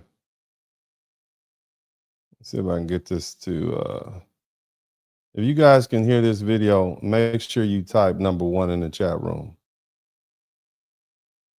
It's a part of America. You guys, I made a couple videos saying that Mexican Americans have a hard time assimilating into American culture. And I got a lot of mixed reviews, you guys. But the one thing that I got in prevalence was the reason why Mexican and Hispanic Americans don't feel a need to assimilate into American culture is because Mexico and America are the same place. And what I have to say to that is stop comparing your inferior culture and your inferior country to my superior culture and my superior country. You guys, you are technically right. Mexico is a part of North America, but Mexico is not a part of the United States. It is a spit in the face to all the hard-working Americans who've built this country and all the hard-working Americans who built this country today. You come from a culture and a country where millions of people jump over the border every single year, every single couple of months, actually, to come live in America. You come from a culture and country that risk their lives, their very lives, to come to America. America and Mexico are not the same place. It's very simple. And you guys will say, oh, well, America's got like this because they have a history of colonization. So do you. Like, I don't know what they teach in Mexico, but it's obviously not the right thing. Like, Mexico colonized the land from the Native Americans with the help of the Spaniards. Like, for some reason, black people and Hispanic people just think the Native Americans just never existed. Like, Texas, California, and all these other places were just for Mexico, and that's it. So you have also a history of colonization. You just lost the war and weren't better colonizers than the Americans were. So now what you guys do is that you guys come here illegally. You guys have a bunch of children. Then you gaslight people into thinking that America is this place that which it would never have been if it wasn't for the Latinos and Hispanics. Like, no, bro, just because you sell chimichangas, tacos, and burritos doesn't mean you've helped build American culture. Oh, but Randy, what about all the history and Latino Americans that helped build this country? Yeah, what do you mean? Like, you mean like all four of them? You guys, like, the Latino culture and Latino population in America didn't reach double digits until the late 1990s. They didn't reach 20% until the late 2000s. Like, just because you were in this country doesn't mean your people helped build it. Like, in America, we speak one language, and that's English. In America, we wave one flag, and that's American flags. And don't get me wrong, like, it's not like I want to be a separatist. Like, it's not like I don't want Hispanics and Latinos to come into this country. It's just I want them to do it the right way. I want them to speak English. I want their kids to speak English. I want them to wave the American flag and not be so proud and have allegiance to Mexico. If you love Mexico so much, or what other country you come from in South America, go back to that country. But you won't. Why? Because it's shit. And all those birthright kids as well who claim that Mexico is their people even though they're born in the United States, why don't you go back? You don't, because it's shit. It's pretty simple. Be American, raise your kids to be American, and stop comparing your inferior culture to my American culture. I hope this helped. Now, I let that video play through its entirety because I want to prove a point. Now, let's say that young man, and he calls himself the Black conservative. Let's say that Telemundo, somebody typed Telemundo, offered him a job as a broadcaster, where he would be broadcasting to millions of Latino and Hispanic viewers, right? Would you think that the Hispanic and Latino viewers would be in uproar? Because, again, maybe you agree that what he said was factual, but the way in which it was stated it seemed to be some racial undertones and some cries of racial inferiority. It would be offensive, okay? And so the same thing goes when you have someone like Cenat, who's a streamer, who's a world-renowned streamer. He has Streamer University.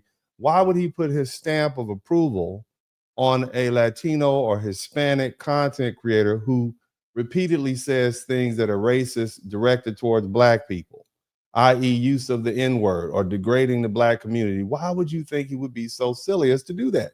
He would lose followers. He would lose viewers. He's already had an issue with foundational Black Americans. Do you think we're going to sit and allow him to have some racist content creator from another ethnicity using the N-word day in and day out on his Streamer University? Do you think that's going to go? This is going to be controversy.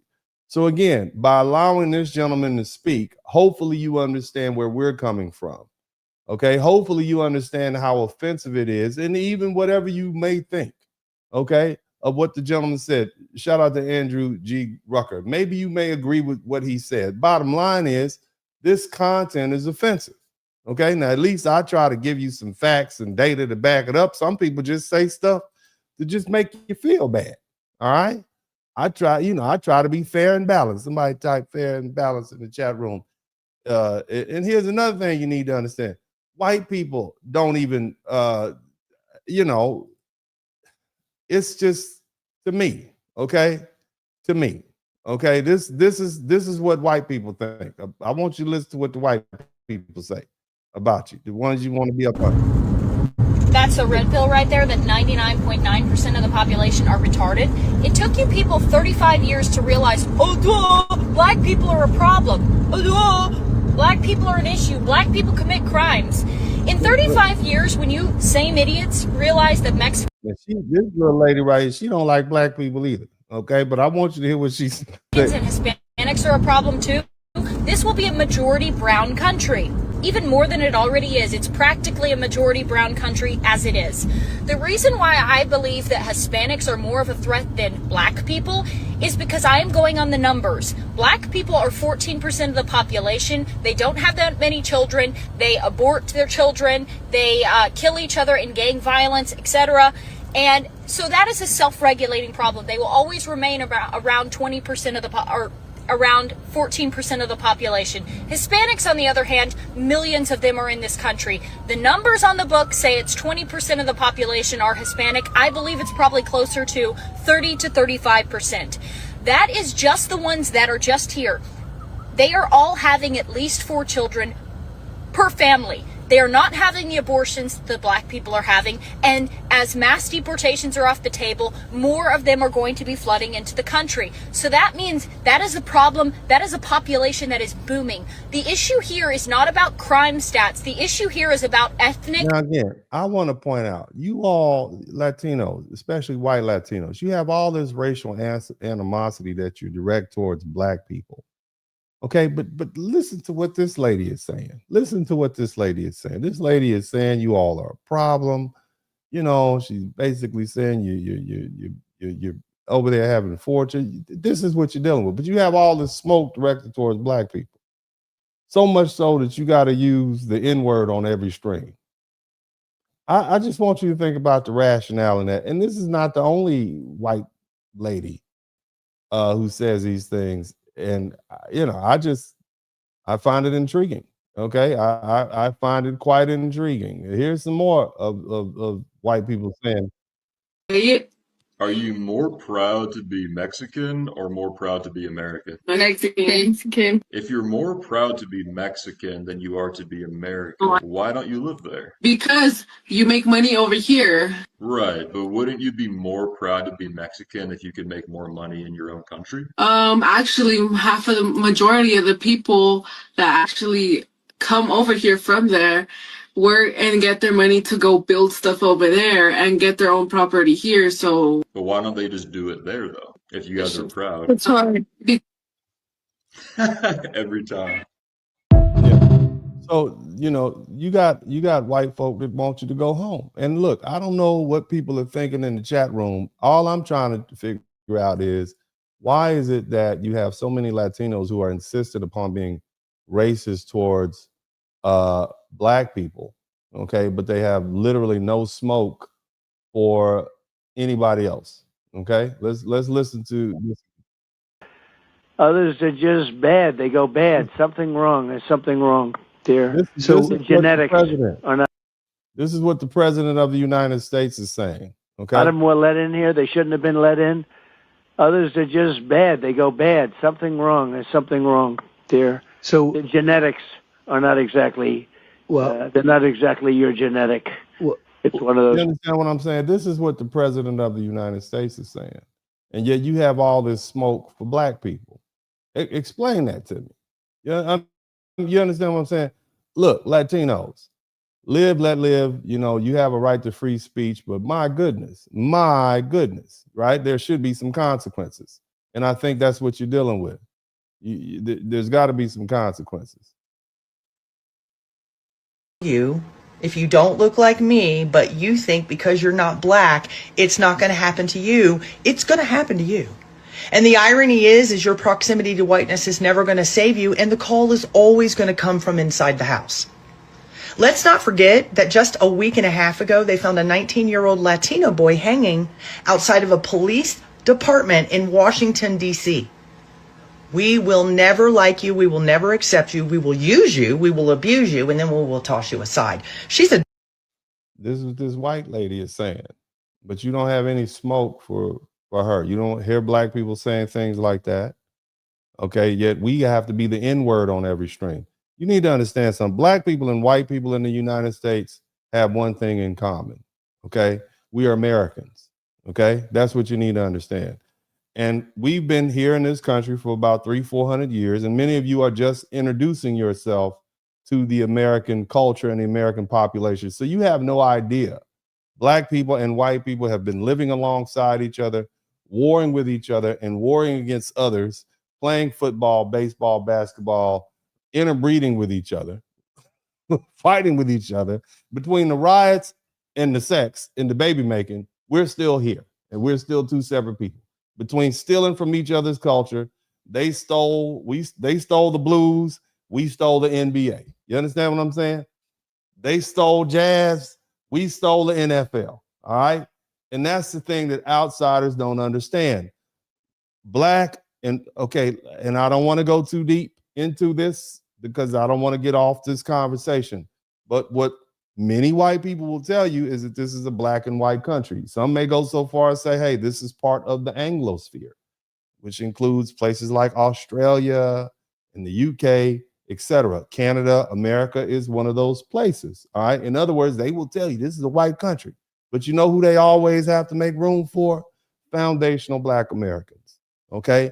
The reason is because we are Americans and we will fight them because we have blood in the soil. We have war fighters in the soil. We helped build this country. So we're not going anywhere. So even your stone cold redneck hillbilly white boy from way out in the sticks somewhere will say, yeah, well, you know, Black Americans have earned their right. Even Clarence Thomas in his 77-page dissent against the 14th Amendment being expanded to include anybody who was born here say, Black Americans were Americans before we were citizens. We are literally the only group of people in the United States who earn that right.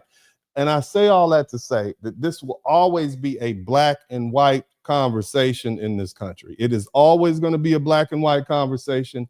Everybody else is an other. You can be a citizen, but you will still be considered an other. You can be Asian, but you're still going to be an Asian. You can be Latino, but you're still going to be a Latino. I'm not saying you're not citizens. I'm just saying culturally speaking, many of you don't understand American culture. This is why when a lot of white people come to the United States, whether they be from Germany, Australia, they say, yeah, I have a place here. I know I'm Australian and I'm Dutch, but I'll be white and I'll have a place here. And so they fit in and they become Americans. That's odd, right? But it's also the same reason you have so many Caribbeans and Africans who say, well, yeah, I'll just be Black American, because they recognize that as a place which allows them to fully be embraced as American. It's a cultural thing. And it's something that I'm not going to spend an hour and a half explaining, but this is what this lady is trying to explain to you. You're never going to be like us. You're never going to be white. You're always going to be an outsider. She's pointing out that you're always going to be seen as non-white in the eyes of white people, no matter how close you are. This is what this lady said. I'm not saying it. Don't be mad at me. I'm just trying to explain to you all what's going on. Hopefully this will force you all to think and understand. My position is that race in the United States is never going to go anywhere. It's a strongly held belief. It's like the weather. It's just something you got to deal with. My ancestors, we didn't try to change white people's stereotypes. We just proved them wrong in the courtroom. We proved them wrong in the science laboratories. We proved them wrong on the baseball fields. We proved them wrong in the business rooms, in the boardrooms. This is what we did. Okay, you're not going to change how people feel about you based on their strongly held beliefs, even whether we're talking about religious beliefs or stereotypes. You just have to prove them wrong. This is what foundational Black Americans did. That's what we've done throughout the whole time. They said we couldn't fight. We turned out to be some of the best war fighters that the military's ever seen. The best, the Tuskegee, the Tuskegee Airmen, the Harlem Hellcats. This is what we did. Okay, let's keep listening. A dead woman walking. And the lie detector detected no lies. But anyway, guys, this is a very interesting conversation because although black and brown people, or black and Hispanic, black and Latino, whatever you want to call it, although we do not share the same history in general or the same struggle, like many people like to say, which is mostly black people, because we love to say that we're the same as all minorities for whatever reason. We have a very common delusion. Like, they believe in general that they are playing on the same team as white Americans in the same way that we generally believe that we are playing on the same team as they are. And it is so much evidence that that is not true. I feel like they make it known, like Hispanics make it known that we're not on the same team, and whites make it known that they're not playing on the same team as Hispanics. But it's like we see, again, black people understand, you know, we okay. And I'm gonna say it again. I think America was better. And when I say better, I think it was better when it was just black and white. Be mad, be angry. And when I say better, I mean more cohesion. We worship the same God, even though in different churches. There was a lot of racism going on. We spoke the same language. We prayed at the same time. We ate the same foods. We celebrated the same holidays. We had more cohesion as far as how a country should be operated. It's very difficult to have a country being on the same page when you got a large group of people who, you know, they pray to a different God in a different way. They have a different perspective on the world. They have a different way of raising children. They speak different languages.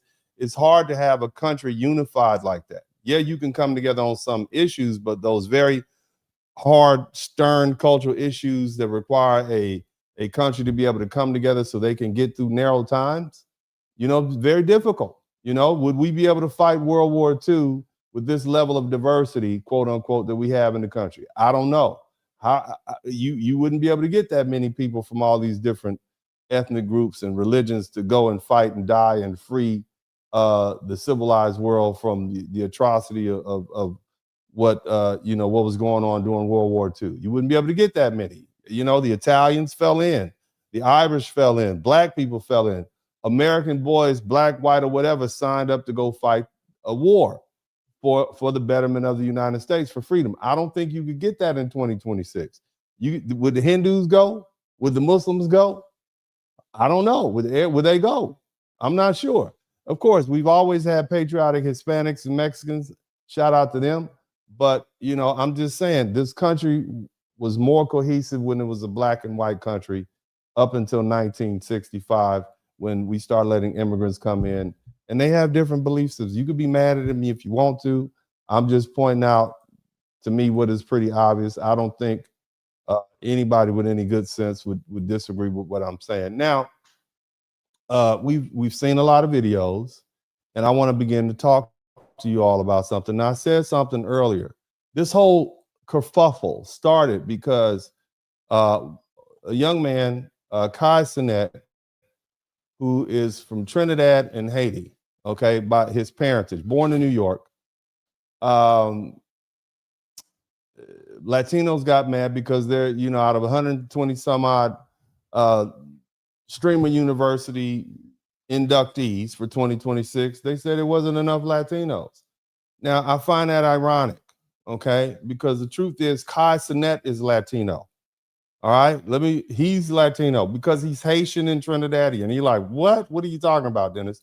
Me more specifically, he's Haitian in ancestry, and that places him within the broader definition of Latino, right? And some of you all are like, Latinos, the Haitians are Latino. What the hell you talking about? They black as hell. I know. Okay, that's your problem. That's why you're gonna learn something. I'm gonna learn you something. But again, let's just break it down piece by piece, okay? Haiti is part of Latin America, okay? And this young man's father is from Haiti. It's located in the Caribbean. Its official language is French. And Haitian Creole is largely derived from French. French is a Romance language, descended from Latin, okay? All right? That means Haiti falls within the historical, linguistic, and geographic definition of what? Latin America. So Kai Cenat isn't Hispanic because Haiti isn't a Spanish-speaking country, but he is Latino from his Haitian father. So the irony is that Latinos are accusing a Latino man, or at least half Latino man, of not selecting enough Latinos for a university that he created with his own money. Now, for my foundational Black American audience, somebody type FBA. Let me explain the difference between Hispanic and Latino. Hispanic refers to people who come from or whose ancestry comes from a Spanish-speaking country. Latino refers to people who come from a Latin America, and that includes countries in which the America shape, Spain, Portugal, or France, all these the colonial rule, those languages. Spain is Hispanic, but not Latino because Spain is in Europe. Okay, so they speak Spanish, so they're a Spanish country, but they're not Latino because it's not in Latin America. Brazil is Latino, but they speak Portuguese, so it's not Hispanic.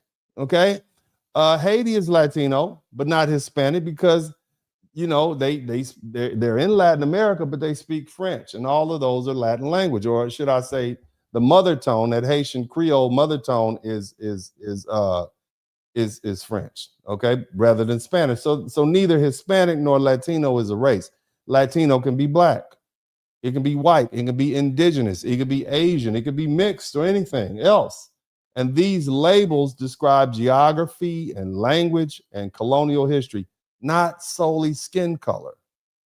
And so Haiti especially is important because it wasn't some minor participant in the history of Latin America. It was a big part. Haiti declared its independence on January 1st, 1804, after enslaved Black people, Africans, defeated one of the most powerful European armies in the world. Okay, and that was the French army, and it became one of the earliest Black republics. Okay, you had them in Brazil, you had them in Mexico, but it was definitely one of the earliest. And I did a broadcast on that. Look through the broadcast, you'll see it. It wasn't the first one, but it became one of the early. You had a kingdom in Brazil that was all Black. You had one in Mexico that was all Black. So we can't say it was the first, but it was one of the first republics, or one of the first ruling entities within the Black nations, I should say, in that world. But again, so when people pretend that Kai's Haitian background doesn't count Latino, they aren't merely making a technical mistake. They're erasing one of the most historically important Black nations in the Western Hemisphere. Now, he's not white Latino, okay? Because see, here's where the hidden truth inside the controversy is. Somebody type the hidden truth, okay? This is where the entire controversy begins to fall apart. By the critics' own accounting, roughly 20 to 24 of the approximately 120 creators selected for Streamer University were Latino or Afro-Latino, okay? Now, I want you to stop and think, all right, about that. Kai Cenat, a Black man of Haitian and Trinidadian heritage with Haitian roots, right, that place him within the broader Latin American tradition, selected approximately 24 Latino creators. That raises an obvious question. What kind of Latinos are they talking about? Because Afro-Latinos are Latino, okay? If that's the case, then they count. If Haitians are Latino under the broader historical definition, then Kai himself counts. If a Black Puerto Rican or Black Dominicans and other Afro-Latinos are Latino, then they count too.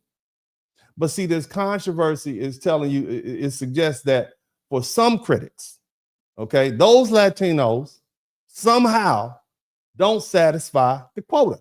It's almost as though the complaint isn't that they weren't, it's not that there weren't enough Latinos. The complaint is that they weren't enough of the particular image of Latino, the light-skinned, Spanish-speaking, Telemundo, telenovela version of Latino identity that dominates much of the mainstream media down there. Okay. And the Black Latinos become invisible in those medias. And see, we've seen debates like this before. Remember when the Black Panther came out, Wakanda Forever, a few years back, they cast Tenoch Huerta. He's an indigenous Mexican actor, and they put him in as Namor, right? You had a large part of the Hispanic social media. They erupted with arguments over whether he was the right representation for Latinos. And that debate exposed a long-standing conversation within many Latin American countries about race and colorism and indigenous identity and Afro-Latino visibility. It wasn't simply about nationality. It was also about who gets recognized as the public face of Latino identity. And this is why I believe this controversy deserves a closer look. Okay? If Kai's Haitian heritage is ignored, if Afro-Latino creators are discounted, if Black Latinos suddenly stop counting the moment representation is discussed, then we're not just having a conversation about Latino representation. We're also confronting the reality that race and color continue to shape how some people define who is considered acceptable Latino. And that's an uncomfortable conversation, but it's a real one. Okay, it's a real one that scholars and journalists and many Latino themselves have been trying to have for years. So perhaps the question isn't whether Kai selected enough Latinos. Perhaps the real question is whether a lot of these critics are not willing to recognize Black Latinos or Afro-Latinos at all. Okay, maybe that's the real problem. Now, again, one more historical receipt people don't like to discuss is how influential elements of the Mexican American political leadership in Texas deliberately pursued legal whiteness and tried to distance themselves from Black Americans during the civil rights struggle. Did you all know that? See, this is not speculation. There was a gentleman named Felix Terina, and he was a successful Houston businessman. He served 4 consecutive terms as the national president of the League of United Latin American Citizens. Somebody type LULAC in the chat room. Somebody type LULAC in the chat room. From 1956 to 1960, and was confronted in 1957 with a proposal that LULAC work alongside these Black civil rights organizations back in the 1950s. And guess what he said? His response was blunt. He said, let the Negro fight his own battles. Okay? Right? Let the Negro fight his own battle. This is one of their major leaders. And you know, his problems are not mine. I don't want to ally with him. This was his quote. Okay? At the height of the civil rights movement, we said, hey, you Latinos need to come on over here and get with us, man. So, you know, y'all are brown, right? That's what he said. Let the Negro fight his own battles. His problems are not mine. I don't want to ally with him. And that statement wasn't whispered in private by some powerless individual. It came from the national president of one of the most influential Mexican-American civil rights organizations in the country. Understand what was happening when he said it. Black Americans were challenging segregated schools and neighborhoods and voter suppression and racial terrorism and employment exclusion and an entire legal caste system. Mexican Americans also faced genuine discrimination, segregated facilities, and unequal schools. And LULAC itself had been founded in 1929 to confront injustices. But important parts of it, its early leadership often emphasized American citizenship, English language, and assimilation as and classification as white. So the strategy wasn't always they just wanted to work themselves up the racial hierarchy. Okay? That's it. They wanted Mexican Americans to be put alongside inside the white category. And at that exact moment, Black Americans were saying, hey, let's destroy these these racial disparaging, color caste system. Let's do away with it legally. And the Mexicans were saying, nah, we just want to move over there with them. Okay? We just want to move across that line. And that's why the phrase black and brown unity, it can't be used like some sort of magical spell to erase that historical record. Unity requires reciprocity. It requires both parties to take risks. It requires both parties to stand together when the consequences become dangerous. But when some Mexican-American leaders were offered an alliance with the Black civil rights organizations, they said, no, let that N-word fight his own battle, okay? I need y'all to understand that. Meanwhile, you have Black leaders like Medgar Evers shot in the back in his Jackson, Mississippi home in the driveway on June 12, 1963. You got Malcolm X, who was assassinated on February 21st, 1965. Martin Luther King Jr., he was assassinated at the Lorraine Motel on April 4th, 1968. Okay, you have, I mean, think about it. Fred Hampton, December 4th, 1969. He was 21 years old, pre-dawn raid in Chicago. You understand what I'm saying? This is what we were doing. Huey P. Newton, Bobby Seale, Eldridge Cleaver. You had Ashada Shakur, escaped prison in 1979. You understand what I'm saying? And now compare that to what Felix Terina and Lulac were doing. All right? Think about that. You see? They were trying to become white, literally, on paper. Well, so I just want you to think about that. We aren't Negroes. Treat us white. That was basically what they were saying. Think about that, man. So how you come together with folk like that, man? Shout out to Blue Baggins. And then here's another thing. And to understand this complicated historical relationship between Mexican-American civil rights organizations and Black Americans, or what I say foundational Black American civil rights, and the legal category of whiteness, we need to examine an actual federal case. It's called Mendez versus Westminster School District of Orange County. Okay, we're gonna learn something. Just hang with me. I'm gonna try to break this down. It's complicated stuff, but I know you all can understand that because this is important. This is what these folk fought for. They spent thousands and thousands of dollars fighting to win this case. See, this wasn't just a social media argument. This wasn't somebody giving an opinion on a podcast. This is a real class action lawsuit filed in federal court on behalf of thousands of children of Mexican and Latin American ancestry who were being forced into separate elementary schools in Orange County, California. And the trial court's decision was issued in 1946, and is reported, write this down, 64 Federal Supplement 544. It's the United States Courts of Appeals for the Ninth Circuit affirmed the result in 1947. And the decision reported at 161 Federal Second 774. Okay? Now, again, I want you to understand that today, somebody type today they will say that this Mendez case is the blueprint that Black folk use, is the direct legal precursor of Brown versus Board of Education.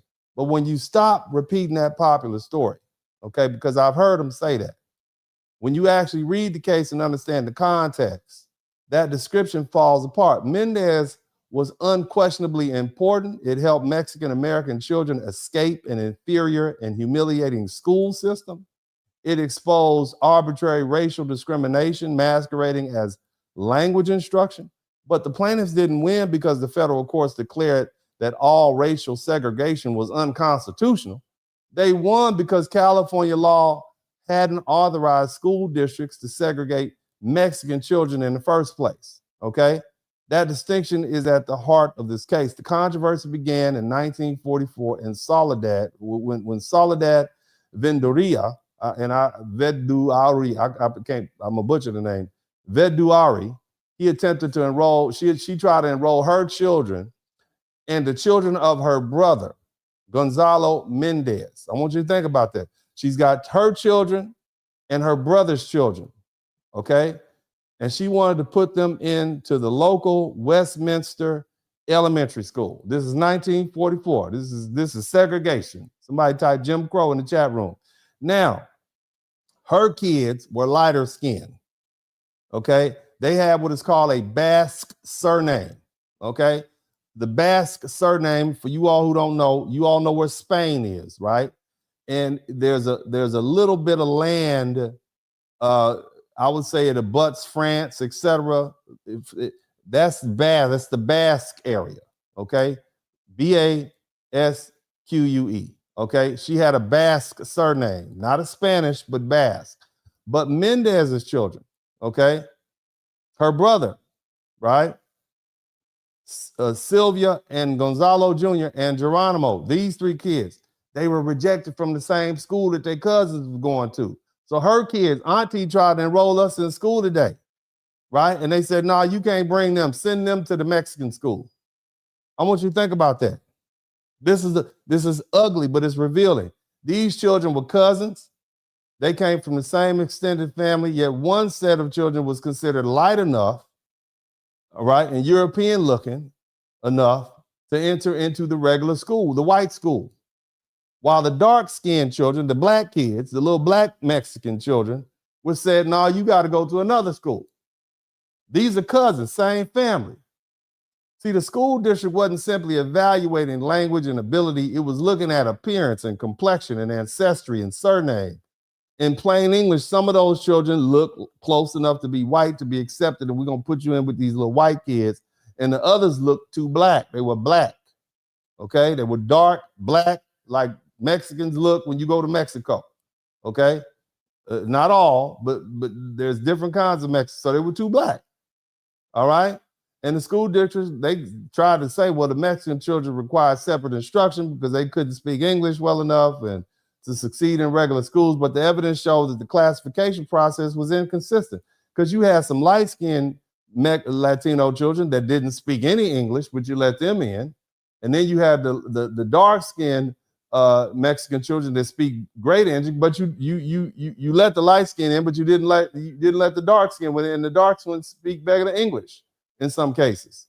All right, so the district was sorting the children out according to how Mexican they looked, okay, not by their surnames and not by the how they sounded, okay, and then they tried to dress this racial sorting up as an education policy, and this wasn't a legitimate remedial language program. It was a color line with a schoolhouse wrapped around it. So anyway, Gonzalo and Felicitas and Miss Mendez, they initially tried to talk it out with the school authorities, you know, and they didn't begin by running the court. They asked the district to permit the kids in and the other other children who wanted to go, and the districts refused. And the Mendez family joined with the Estrada, the Gomez, the Palomino, and the Ramirez family to challenge 4 Orange County school districts. They literally filed a federal suit and class action so that these schools would allow these little black Mexican children to go into these white schools. Okay? They sued Westminster, they sued Garden Grove, Santa Ana, El Medino, and they had a civil rights lawyer. His name was David Marcus. I believe he's a Jewish fellow out of Illinois. I'm not sure. But again, they expanded this to a federal class action. He represented 5,000 children of Mexican or Latin American ancestry. And the plaintiffs alleged that the districts had created a coordinated system of class discrimination and it violated the 14th Amendment. And the kids were being separated based on their skin color. Now you say it's because of the Mexican ancestry, but all these kids are Mexican. The only difference is these are dark and these are light. Okay. Now the districts answered by insisting that they weren't practicing racial segregation. And according to them, they weren't anti-Mexican, right? They weren't institutions designed to weren't trying to isolate the darker children. All right. They were supposedly educational programs created to teach English to promote Americanization and prepare Mexican children to enter regular school. But somehow all the dark kids end up at this school over here, and the light kids ended up over here with the white folks. All right. So again, this is what they were dealing with. Now, on on February 18th, 1946, United States District Judge Paul J. McCormick, who ruled on behalf of the plaintiffs, he said, this is racism. You all are wrong. We see what you're doing, okay? And the district court concluded that the school districts had denied Mexican-American children equal protection by separating them based on their ancestry and appearance and assumed language, okay? But he probably focused heavy on the appearance, meaning they look black. We know what you're doing.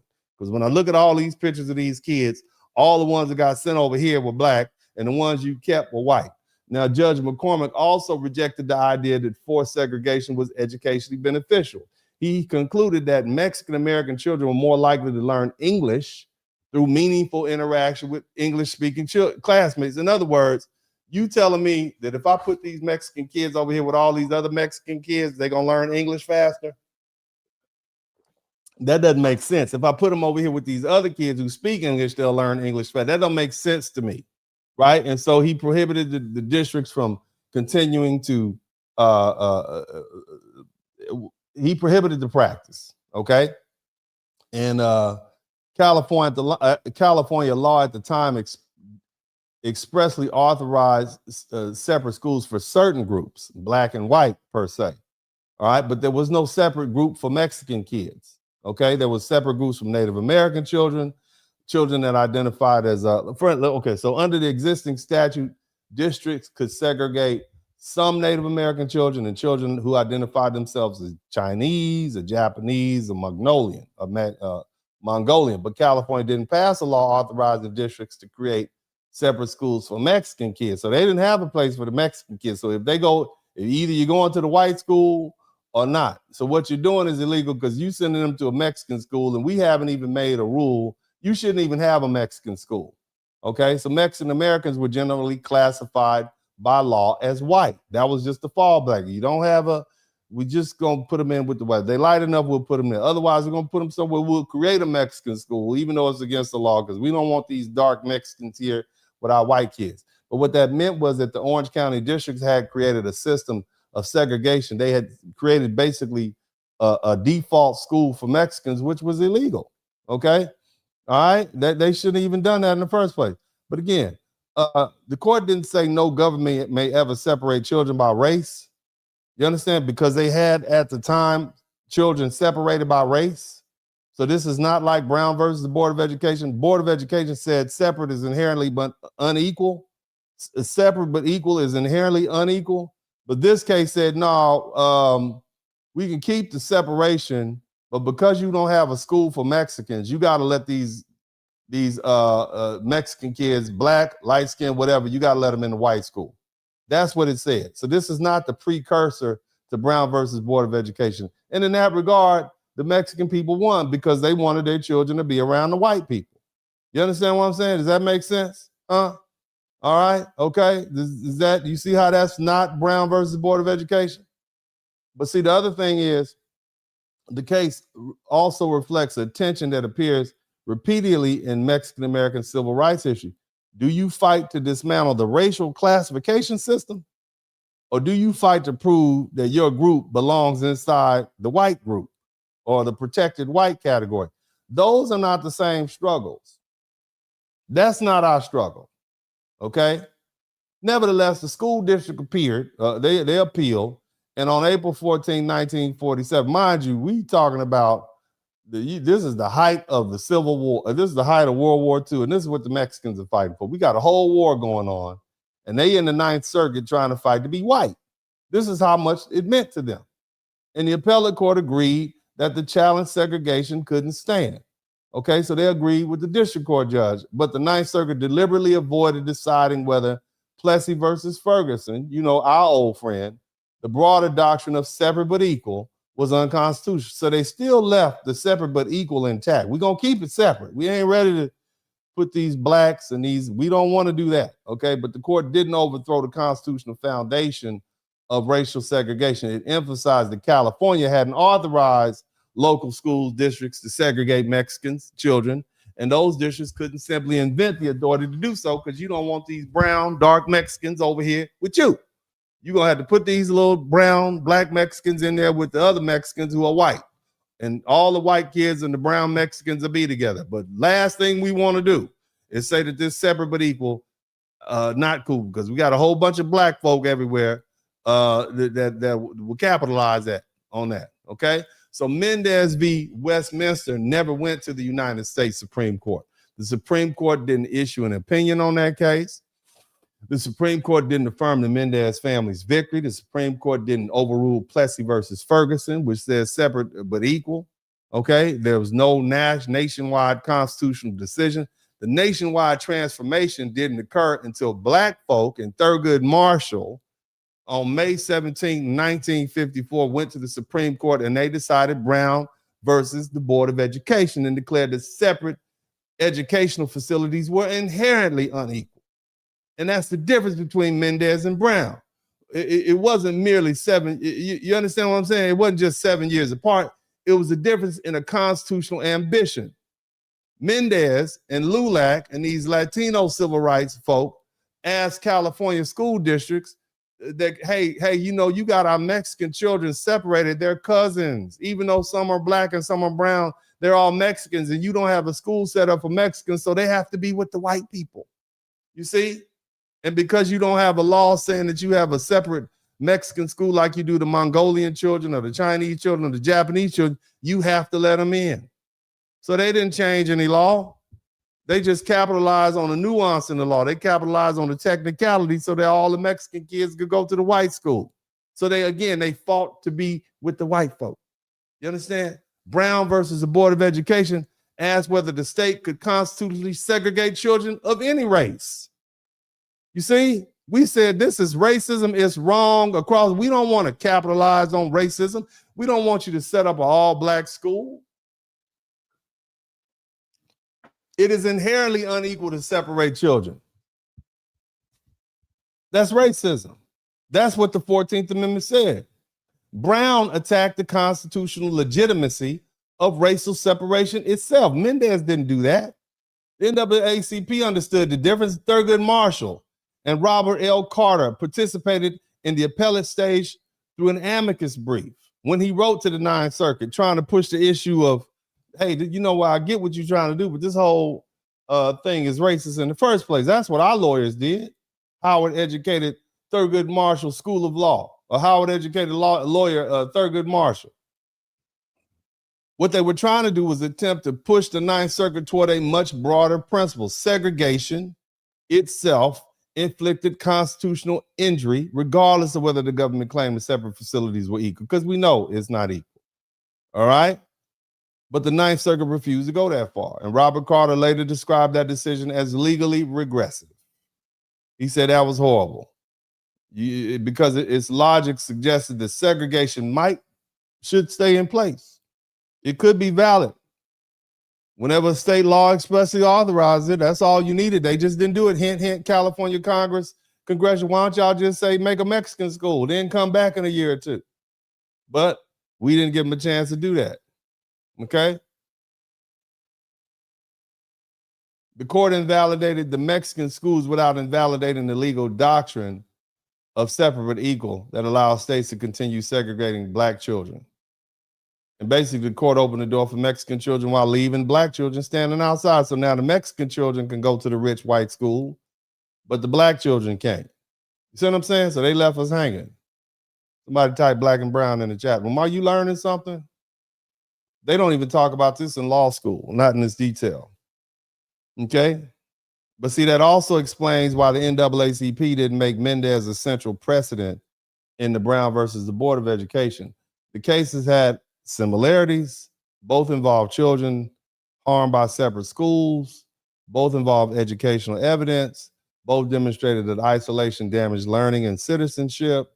But Thurgood Marshall participated in both of the struggles, and Earl Warren, the governor of California, when the state later repealed the school segregation provisions, he eventually became the chief judge of the United States and wrote the unanimous opinion in Brown versus the Board of Education. So the former governor ended up becoming a Supreme Court justice and wrote that because he probably knew back then the Mendez case was flawed. Okay? See, here's the thing. All right? In the Mendez case, they were saying, we're white too, so let us in school with you. Black people weren't trying to do that. We weren't going to try to pretend to be white to escape segregation. We were going to be black and you were going to accept us how we are. That was the thing. Okay? None of that takes away from the courage of the plaintiffs in that case, in the Mendez case, Mr. Gonzalo, or Ms. Mendez, or any other plaintiffs' family. They appreciate them, right? The children were being humiliated and stigmatized and denied meaningful educational opportunities. And the parents challenged the four districts, and they invested time, they invested money and energy into a lawsuit against a very powerful government institution. And they won. They got what they wanted. They got a chance to go to school with white people. Okay? They got the basically default white. That's basically what the case said. Okay? So it wasn't a symbolic victory. All right? But the bottom line is, if you were dark, you were Mexican and therefore excluded. And the law said they weren't supposed to be treated like black people. That's basically what it said. I know, lawyer joke. Never mind. I know y'all don't get that, but I like it. Okay, I like it. Are you learning something? Did y'all figure that out? Did y'all understand that? Okay.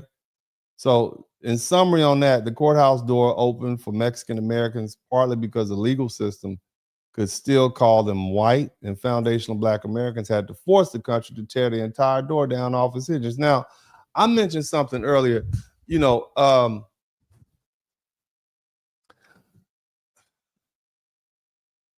this pursuit of legal whiteness. Somebody type legal whiteness in the chat room. Are y'all bored? Let me know. I think you're learning something, because we got to talk about this, right? And I think I've done a great job for 2 hours and 20 minutes. We've talked about a lot.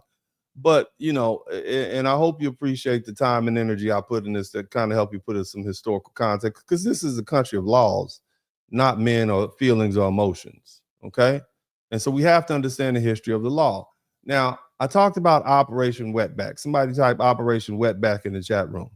In legal whiteness, okay, it didn't make them Anglo-American, okay?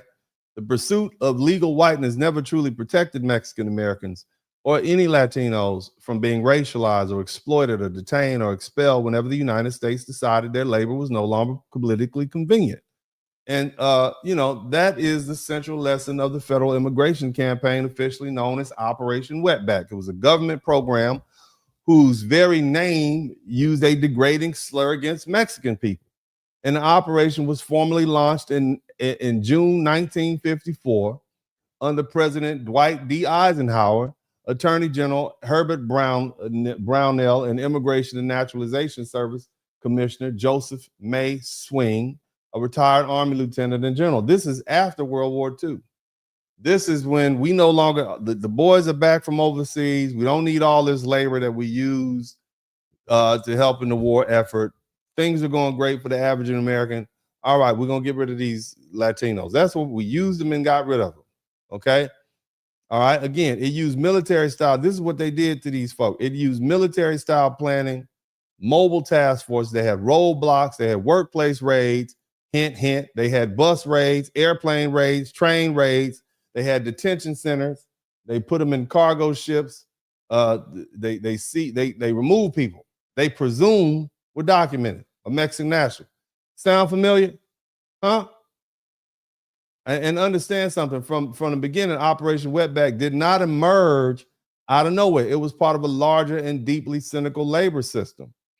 The United States wanted Mexican labor, but it didn't necessarily want Mexican workers to acquire lasting security. Shout out to Intricately Tangled. You understand? They didn't want them to have political power. They didn't want to have permanent membership. Shout out to Lobito. All right. During World War II, the United States and Mexico created the Bracero program, which brought temporary Mexican laborers into the country to work primarily in agriculture. Remember, all our boys is overseas fighting the Germans. Okay, American growers depend. We needed these folk. Did you know white folk used to? I had an uncle. He was a white dude. He was married to my auntie, my dad's sister. He used to pick tomatoes. Ain't that some white man picking tomatoes in California? Him and his whole family used to be out there bent over picking tomatoes. Ain't that something white? Did y'all know the white people used to have to pick fruit and vegetables in the field? And then they went to war and they brought the Mexicans over to pick the fruit and vegetables. Did y'all know that? Y'all don't understand. White folk had it tough, especially the Irish. The Irish called hell. The Irish were the first N-words. The Irish were the N-words of the English. Did y'all know that? The Irish were treated like N-words by the English. Did y'all know that? And the Italians got treated worse than them. Did you know the largest lynching of group lynching was in Louisiana? And they were lynching some Italians. Did you know that? ran all the Italians out of Louisiana. That's why they ended up in New York. They originally were in Louisiana. I want you to think about that. Crazy. When you actually start cracking open these books and looking at history. History is crazy. It'll mess your head up. Have you really thinking like you thought you really knew something? Then you're like, wow. And you can't run from it. You got to accept it. Every group of people who came to this country had to deal with some prejudice and racism. They had to deal with it. Nobody escaped it. Did you know the Italians got treated bad by other Italians? There's some Italians right here to tell you. Their grandfather came to this country and the other Italians treated them horribly. They call them all kind of mean names. Paisan, everything. That is not a term of endearment. But bottom line is, Operation Wetback, when we talk about the Hispanics, Operation Wetback wasn't simply some neutral law enforcement response to a spontaneous migration.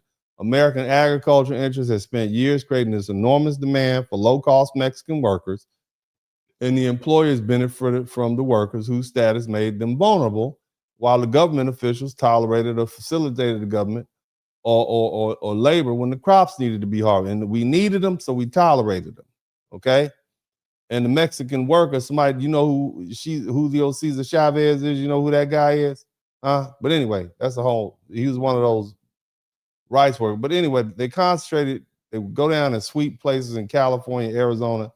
And in June 1954, it expanded to Texas. They went down to the lower Rio Grande Valley, and you had these people, these federal agents were setting up roadblocks, and they were just snatching people up, and they shipped and carried deportees from Port Isabella, Texas, nearly 2,000 miles to Veracruz, Mexico. And the government deliberately transported people deep into Mexico so that they wouldn't be able to come back to the United States. They didn't just push them across the border. Okay, and this wasn't some calm administrative process. This was militarized, okay, militarized. All right? There was no fair hearing, there was no contacting your lawyer, none of that. Okay, you didn't get a chance to get your belongings. You weren't getting your last check. Okay? No, you didn't get comfortably put on the bus. None of that. They were literally rounded up in large numbers, wherever they may be. They were rapidly processed, and they were confined in some sort of holding pen. Okay? Confined in some holding pen and removed under what we would call coercive conditions. And some people were deported without any meaningful opportunities they couldn't even contact their family. They just disappeared. They couldn't get their property. Imagine you parked your car out there in the field. Your car is gone. Your money is gone. Right? There was no challenge in the government. Someone was dropped off in unfamiliar parts of Mexico without food, employment, transportation, no communication, and nowhere to return to their family. Their families didn't even know where they were. This is what the government did to these Mexicans in 1954 when they were done with them. Okay? They had to deal with the elements. It was heat, it was hot, harsh transportation conditions, deliberate delocation. This wasn't some convenient flight where we're going to drop you off in your home country. No, we're going to drop you off in the middle of Mexico somewhere, and you don't know anybody, so you can't make it back. Now, they don't know the exact number of people that were removed. You understand? Now, the government says that it was, somewhere between 1.1 and 1.3 million. But those numbers are combined. Those are formal removals. Okay, we're not talking about the people they just gathered up together and ran up out of here. That's what you need to understand. The people they just gathered up and ran out of here. The formal removals. Imagine that. But again, this is what the chase for whiteness. You have a lot of Latinos who get the nerve to get online and say bad things about black people. This is what you're chasing. Okay? This is what your chase for whiteness causes for you to fail to understand. A court could classify Mexican American as legally white for one purpose, and a civil rights organization could insist that Mexicans belong within the white race. And a lawyer could emphasize Spanish ancestry and European bloodline and citizenship eligibility and assimilation. None of that's going to guarantee none of that guarantees that an immigration officer or a sheriff or an employer or a judge or a white political majority would actually treat a brown Spanish-speaking person as an Anglo-American. Legal whiteness is not the same thing as social whiteness. Social whiteness is not merely checking a box on the government form. If I'm looking at a person from Mexico who says they're white, and I'm looking at somebody from Germany who says they're white, I'm going to say that the German is the white person, okay? You might be legal on, I believe Egyptians are legally white, but would any of you all believe that they're white? All my regular white people. Shout out to all the regular white people. Where you at? Where my regular white people at? The Polish, the German, the Irish, the Scottish, the Swedes, the Norwegians, the English, regular whites. Not these exotic whites. Shout out to all the exotic whites. You know, the Portuguese, the Argentinians, right? All you exotic whites. You are not quite white. But anyway, joke, right? Joke. Anyway, shout out to everybody who's hanging out with. But again, so let me get back to this. So put this all in context, okay? Now, again, Mexican Americans could be legally classified as white and still be stopped, searched, segregated, deported, or told to go back to Mexico. And the law could call them white men and classify them however they so choose, right? But it didn't matter. And Operation Wetback exposed that contradiction brutally. Mexican American organizations, you could try to distance yourself from Black Americans. You can call us all the N-words you want to, okay? But you're not white, okay? You can keep saying the N-word all you want to, and you can try to say, hey, see, we can do it too. Let us join. It's not going to stop your Mexicanness, okay? It's not. And that's what you need to understand. And this is why we think you all are so silly. And again, when we talk about, when we put it in context and we talk about Cenat, okay, you use this N-word, you say these horrible things, even your own Hispanic people are saying, stop doing that. And now you're suffering the consequences of using that racial epithet. Stop using the N-word. It's derogatory.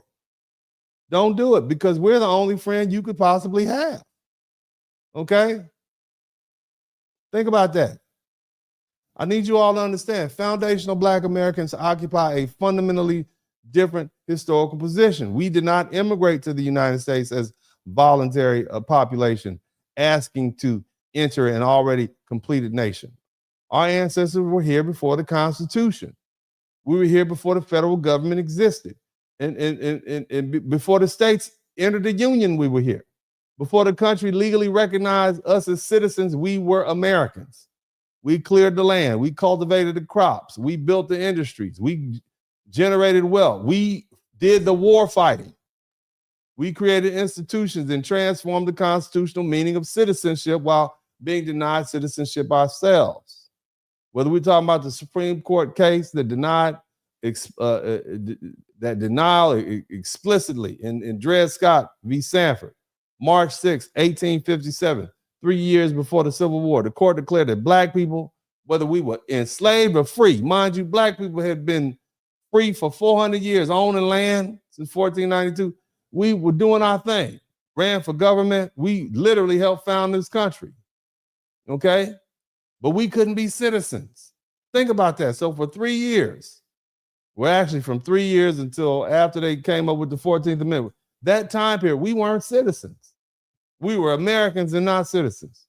We went from being citizens to non-citizens to having to get a 14th Amendment to get us our citizens back, but we are Americans the whole time. Again, that decision didn't treat Black Americans as foreign immigrants.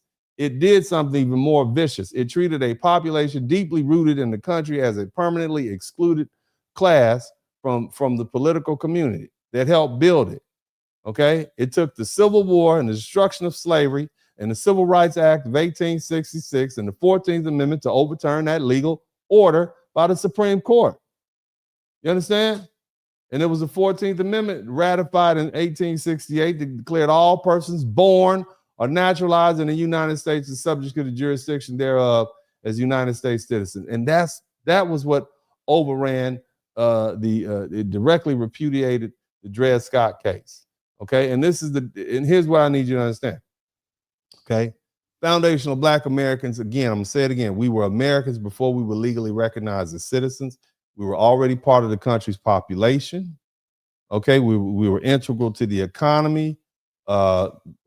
We were integral to our war effort, the history, cultural, and to the country's physical development and expansion. America didn't invite us in after the nation was built. It built the nation through our coerced labor while denying that we belong to it. Okay, citizenship didn't create our American identity. We were Americans. Citizenship, citizenship belatedly acknowledged an identity that already existed and had been purchased through generations of hard work. Somebody type work hard in the chat room. You understand what I'm saying? This is us. And this is why, this whole pursuit of this Anglo-whiteness by all these foreign groups has always been interesting to us because it's futile. Again, whiteness was never simply a neutral legal classification available to anyone who could just make the right argument. It was political system. Shout out to RNOILU88.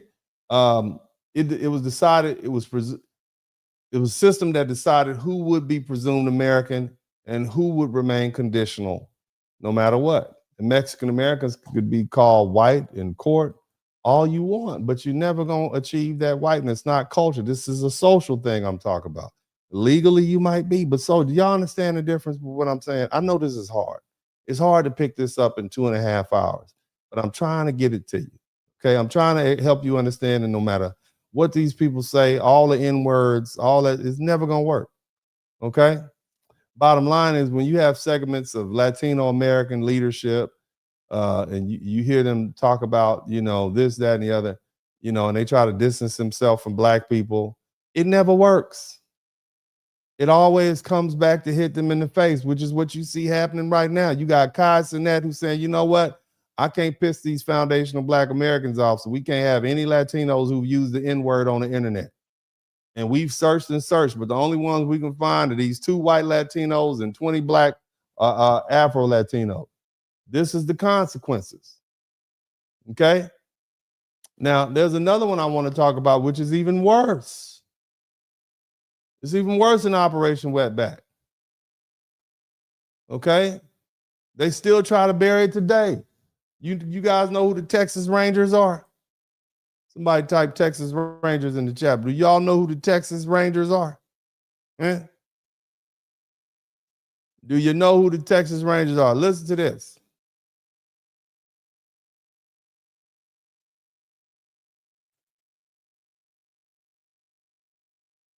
Is a really great reminder of why we can't let Texas history get whitewashed. I'm the co-host of Tejano Talks, along with millionaire attorney Domingo Garcia, and we're done with the BS. We're actually going to call it out. We're going to talk about Texas history, financial wellness, mental health, everything that's relevant to empowering Tejanos to take their power back. I mean, we all know, for example, in 1955, James Callahan went into Mexico, a Texas Ranger, under the guise that he was going to catch Native American raiders. Bullshit. He was there to recapture slaves, and we're done with those lies. So if you're done with those lies, follow us here on Tejano Talks. We're releasing our first full episode on May 1st. We have guest celebrities like Gina Hinojosa, James Talarico, and many more to come. We're going to be on Spotify, Apple Music, YouTube, all TikTok, Instagram, all of the platforms as Tejano Talks. I'll see you there. All right. So Tejano is another word for Texas Mexican, a person from Texas of Mexican descent. Okay, so that's what he's saying. But what I want to talk to you guys about, and I'm happy that people are studying the history. I don't think we should run from history. I don't think we should run from the atrocities. I think we should just really just deal with it. And that helps people come to some conclusions. I'm gonna say this: everybody has blood on their hands, all right? Because right along with those Texas Rangers, you had a lot of Buffalo Soldiers. Those are black men, former enslaved men who fought for the Union Army, who helped fight the Mexicans and the Native Americans. Everybody has blood on his hands in this country, okay? Now, again, the Texas Rangers are legendary, but there's also this incident called the massacre. And I believe in Spanish, you refer to it as La Matanza, okay? The massacre or the slaughter. And this didn't happen in some distant country. It happened right here in Texas, largely along the Texas-Mexico border during the revolutionary turmoil of the 1910s, between approximately 1910 to 1920. And it got especially intense between 1915 and 1919. Some of you all who are 55, 60 years old, your grandparents were alive at that time. And the Texas Rangers and the local sheriffs and deputies and soldiers and ranchers and some just armed vigilantes, some Anglo vigilantes, they terrorized Mexican nationals and American citizens of Mexican descent under the banner of law and order, okay, and border security and suppression of banditry. And so the historians still debate the exact number of Mexicans or people of Mexican descent that were killed, right? There's never been an official record, but bodies disappeared, families fled. The same authorities accused of committing this violence control the records, but the serious estimates range from hundreds to several thousand. Several thousand Mexicans and Tejano men killed during that decade. That's not a few bad officers making an isolated mistake. That's a system. You see, being Mexican, being Spanish speaking, owning land near the border, or simply being in the wrong place at the wrong time could make a person a target. Okay, and this is why they said we don't want our children speaking Spanish. A lot of Mexicans will tell you, hey, we were told not to speak Spanish, speaking Spanish was bad, and this is part of the reason so they can hide their identity. Okay, now the official report excused the violence and the silence that followed helped erase it. Okay.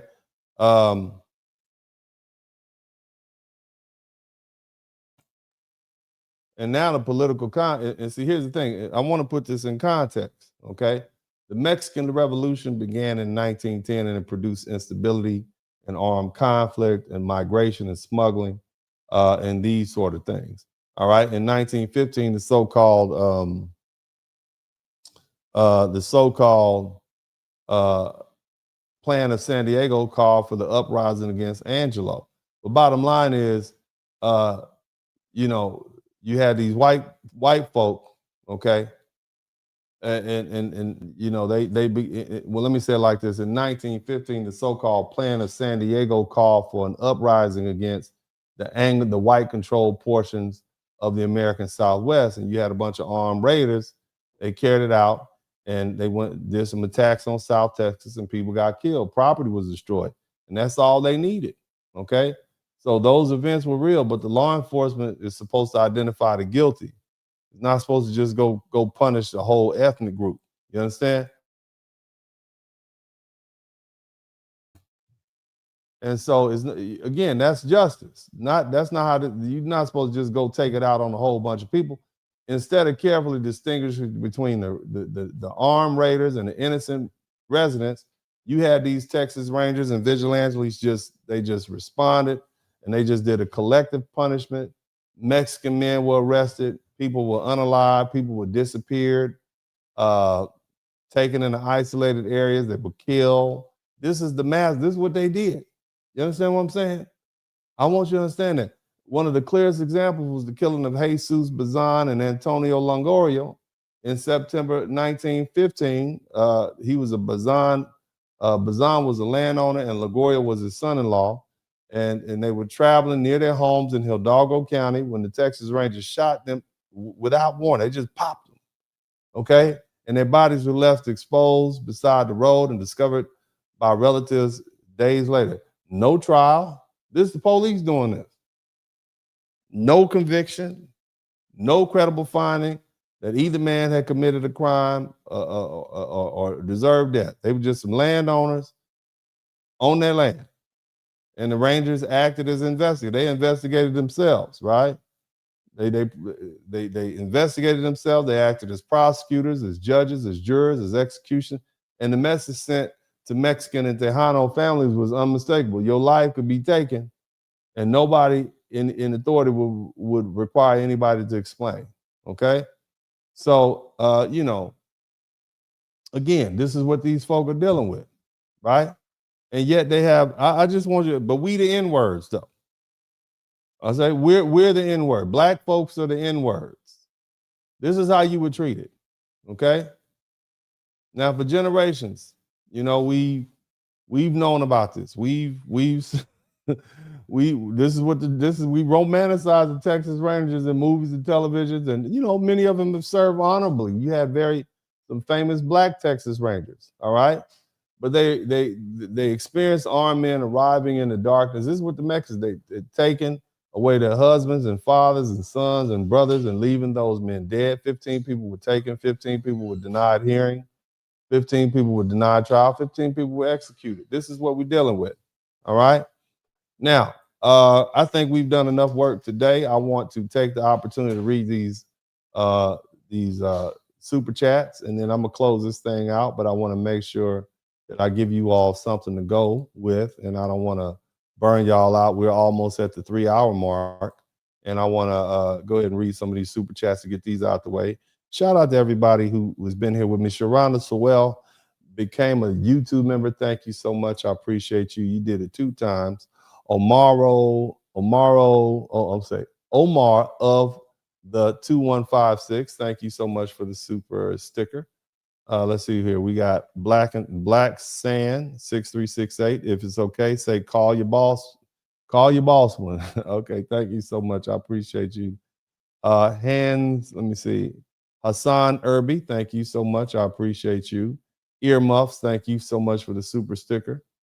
William Lynch became a YouTube member. Thank you so much for your membership, all the members. Shout out to you, William Lynch. And appreciate you, 578. Penelope, thank you for gifting 10 podcast memberships to everybody. Good looking out. Kendrick said, we don't want to hear you say no more. We sure don't. Thank you so much, Penelope. Old Wise One, thank you for the $2 super sticker. Also, the International Quiet Storm, great broadcast, Uncle D. You got the mad in the chat. Yeah, they was hot. But I cooled them off with that truth. Andrew J. Rucker, thank you for the $9.99 super sticker. Go Gadget, thank you for all you do, Mr. Spur. No, thank you. Thank you for all you do, Mr. Spur. Thank you so much. I appreciate it. I humbly appreciate you all being here with me. Never in the history of ninjadom has the Mexicanos ever said we need more FBAs in the function of the right. Yeah, y'all don't ask for us. You don't ask for us at all. Y'all just want to come crash our stuff. You know what I'm saying? We've been pretty open, but now you're like, nah, you need to chill out. Anyway, shout out to, let me see, Blue Baggins. Felix Terhina didn't allow blacks in his restaurants. His Mexicano ass had whites only politics. Now that is hilarious. Yeah, and, so, how you this is a real ugly history Latinos have, and that proximity to whiteness is not really doing too well by you guys. Shout out to Intricately Tangled, always learning. Thanks for what you do, DS. I appreciate you, family. Also, Lobito, learning, good looking now. Also, let me see here. Learn so much from you, Unc. Thank you. Young Black Americans should definitely seek this. Yeah, this is American history. Let's not run from it. Let's embrace it. Let's accept it for what it is, and let's move on for it. Okay, that way is no secret. All right, I believe in embracing it and dealing with it like adults. Shout out to RNO. Learn so much from you, Unc. Thank you. Young Black Americans should definitely seek knowledge. They should. Read that one twice. All right. These were Chinese lynchings too. Self-made SM 2068. Good looking out. Also, K of Spades. Thank you so much for the YouTube membership. Appreciate you. You did it twice. That's nice. I've fallen awake. Thank you for the knowledge. I learned something. Good looking out. I'm glad you learned something. Good job, sir. Like always. Thank you so much. All right. I appreciate that. Now, let's go ahead and talk this out. Okay, we're gonna talk it out. We need you all to let's talk this on out of here. Let's get ourselves. We're gonna talk it on out. All right. So again, the title of this broadcast was White Latinos Say Black Latinos Don't Count. The real Cenat streamer, Univerity. You know, I want to close by bringing all these points together because they're not separate arguments. They're parts of the same contradiction. What we're watching in 2026 is not new. America has repeated some version of this cycle for generations. This country welcomes Mexican and Latino labor when the economy needs workers and employers and recruits them and profits from them and their vulnerability and builds industries around their labor and allow families and communities to take root. Then the economy shifts and the politics change and the politicians need an enemy. And then suddenly the workers who were necessary yesterday are described as invaders today.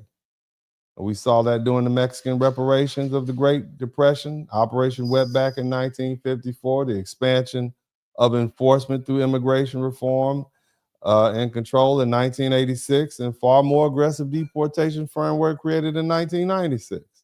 And the escalation beginning in 2017 and the machinery being turned back on when Donald Trump was elected in 2025.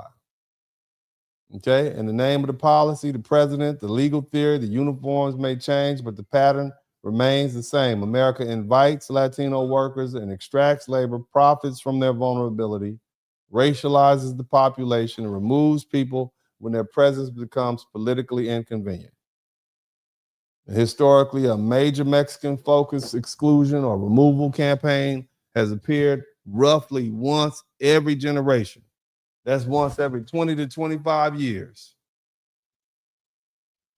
That's when every 20 to 25 years, America decides we want to remove Latinos. That's why I'm just telling you the truth. This is the historical pattern. Now, after 1996, the law created a permanent deportation infrastructure. The cycle became shorter because the government no longer had to build machinery from the ground up.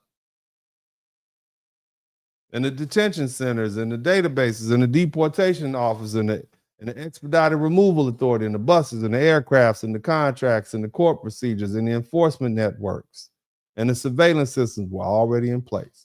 And the machinery never disappeared.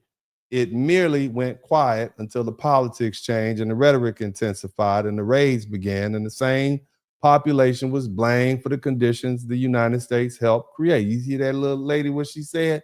The Mexicans are breeding having four at a time. That's the rhetoric. That's not simply immigration enforcement, it's labor extraction followed by political disposability. And see, this is where the contradiction becomes impossible to ignore. While the United States periodically reminds Latinos/Mexican Americans their acceptance may remain conditional, segments of the Latino community continue to try to prove their fitness for whiteness by disrespecting Black people. On top of that, y'all attack Afro-Latinos. You try to erase the Black Latinos from the definition of representation. You use anti-Black rhetoric. You adopt the N-word. You emphasize your quote-unquote Spanish or European ancestry. You insist that they're culturally different from Black Americans. And you deserve a better position in the racial hierarchy. In other words, while America is periodically preparing the bus, some of them are still arguing over whether they are white enough to sit near the front. And that's a tragedy. They're chasing a category that has repeatedly failed to protect them. Legal whiteness didn't protect Mexican families during La Matanza. It didn't save men and boys executed, prevented and segregated schools. It didn't do that. Didn't stop repatriation campaigns in the 1930s. It certainly didn't block Operation Wetback or shield American citizens or Mexican-American people from being questioned and detained and pressured to leave in 2025, 26, did it? You get treated like foreigners.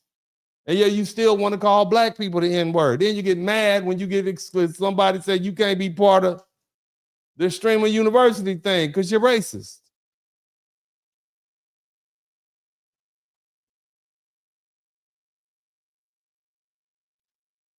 Anti-blackness from Mexicans or Latinos is irrational. You got white and light-skinned Latinos appear to believe that if they distance themselves from black people hard enough, if they insult black folk loud enough, if they try to erase their Afro-Latino roots, their black grandma, somebody type black abuela, somebody type abuela in the chat room, they just hide her picture on the, on the fireplace, they just hide it behind the other pictures, that it'll just go away. You think that Anglo-America is going to accept you? You think they'll finally grant permanent entry into whiteness? Because history keeps saying no. You think the more you get on the internet and talk about the N-words and how when you got black fatigue, you think that's going to make white people accept you more? Is that what you think? Did it work? All it did was make adversaries out of foundational black Americans. And nobody, these black folk know they better not. I don't care if they're from Africa or the Caribbean. They're going to fall in line because there's nothing they can do about it. We are whooping their butt right now. I want all of you folk to understand, your little Caribbean friends and your little African friends, they are catching hands from foundational black Americans. We have them on the ropes. They don't know what to do. We're cutting tethers. Somebody type cut the tether in the chat room. We're putting them out there on their own. They're on a little dinghy by themselves. Oh, no, I need to get, no, you by yourself. You learn your lesson. Cenat bet not have some racist Latino on there talk about the N-word. You bet not. He gonna get canceled. Look. You can try to identify as white. You can try to be classified as white. You can get the census changed. You're still not white. And it's not going to help if you're making enemies out of black Americans, because we are not the ones. Some of you all don't think we have power. Some of y'all don't think you're offended that we will defend ourselves and exclude you.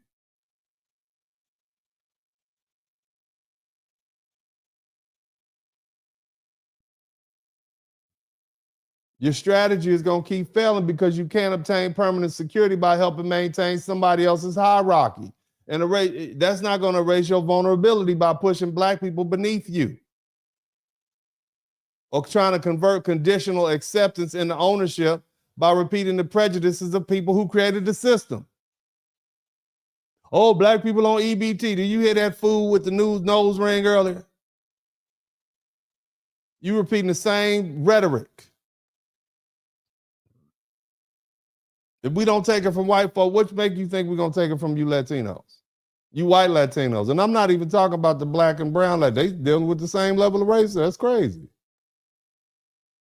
It's like light-skinned black people being prejudiced against dark-skinned black people. How is that going? We're going to fight about that. You know what I'm saying? And here's something else crazy, man. This is what's crazy to me. Okay? What makes this pursuit even more absurd? Where are my white people at? I want all the white people to come to the front of the room.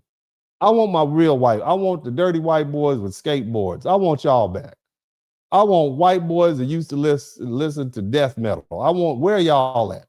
I want the tobacco chewing white boy. Where are y'all at? I want y'all to come back. White people have their own heritage. Did you know that? They didn't call it white. They call it Scandinavian. You understand? I want you to listen to some white people that are trying to reclaim their own heritage. Listen to this. Party with these Scots and take your mind off of the Red Sox for a little bit. Goddamn, this was the best fucking thing that happened to this city. These Scots, all these Scots here, man. I have 18.5% Scots following me, and every day I get more and more and more. I love these people. And Uncle Fern, I'm saying right now, a year from today, I'm going to Scotland and I'm going to do videos over there And I'm going to have a hell of a time. I'm going to go for 10 fucking days over there. These people are the best.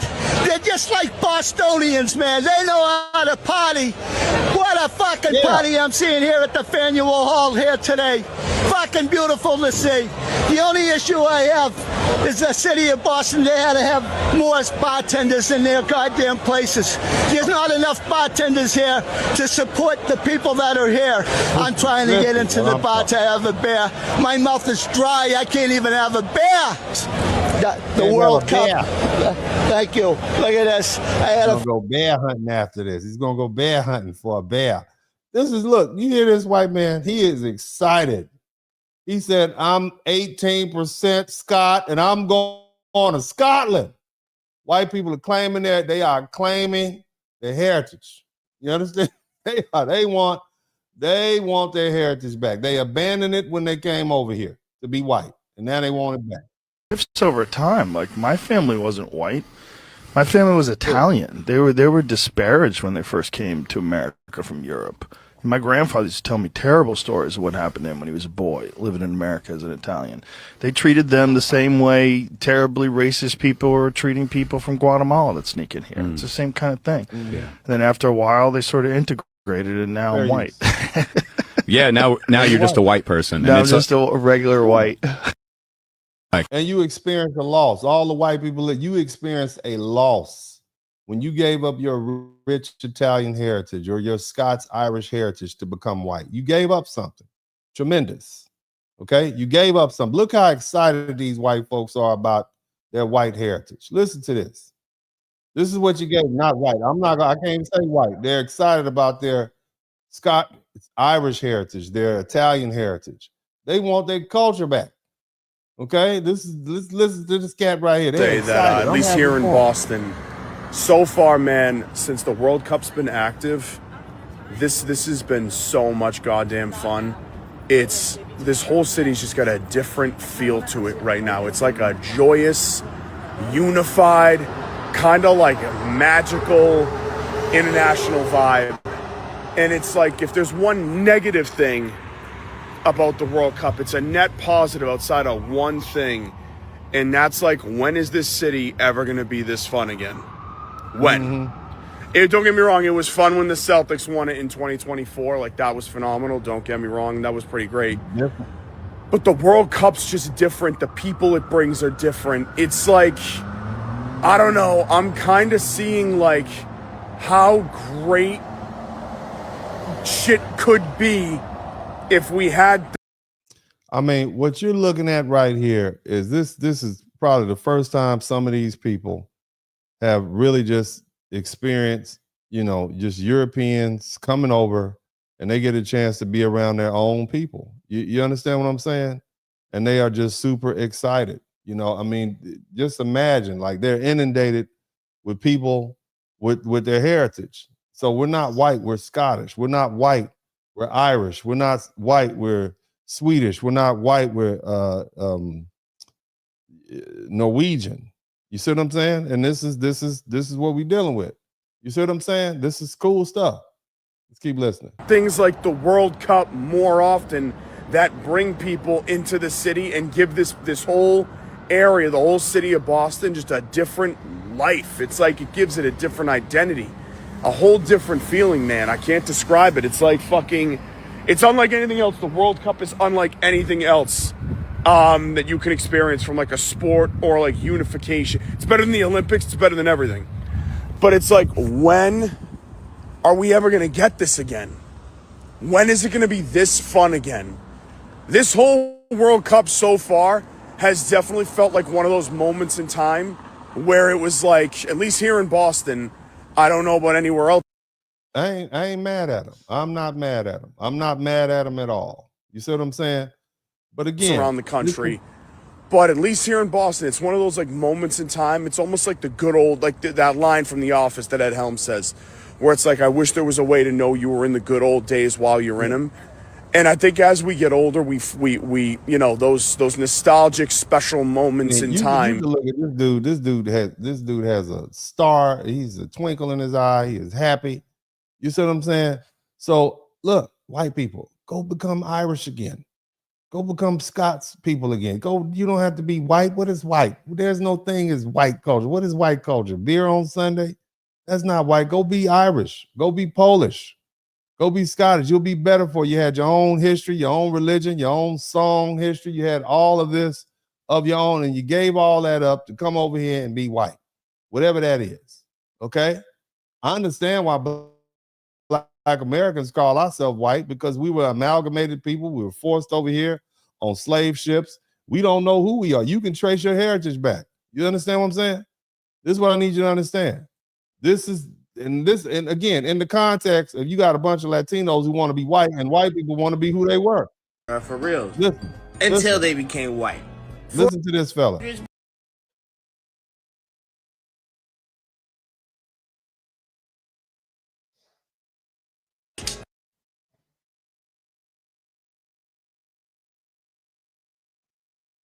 If I get this to play for you guys, I want you to hear what this young fella has to say. Very interesting.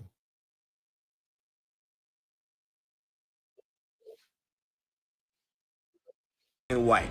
For the 1700s, bro, niggas wasn't white, okay?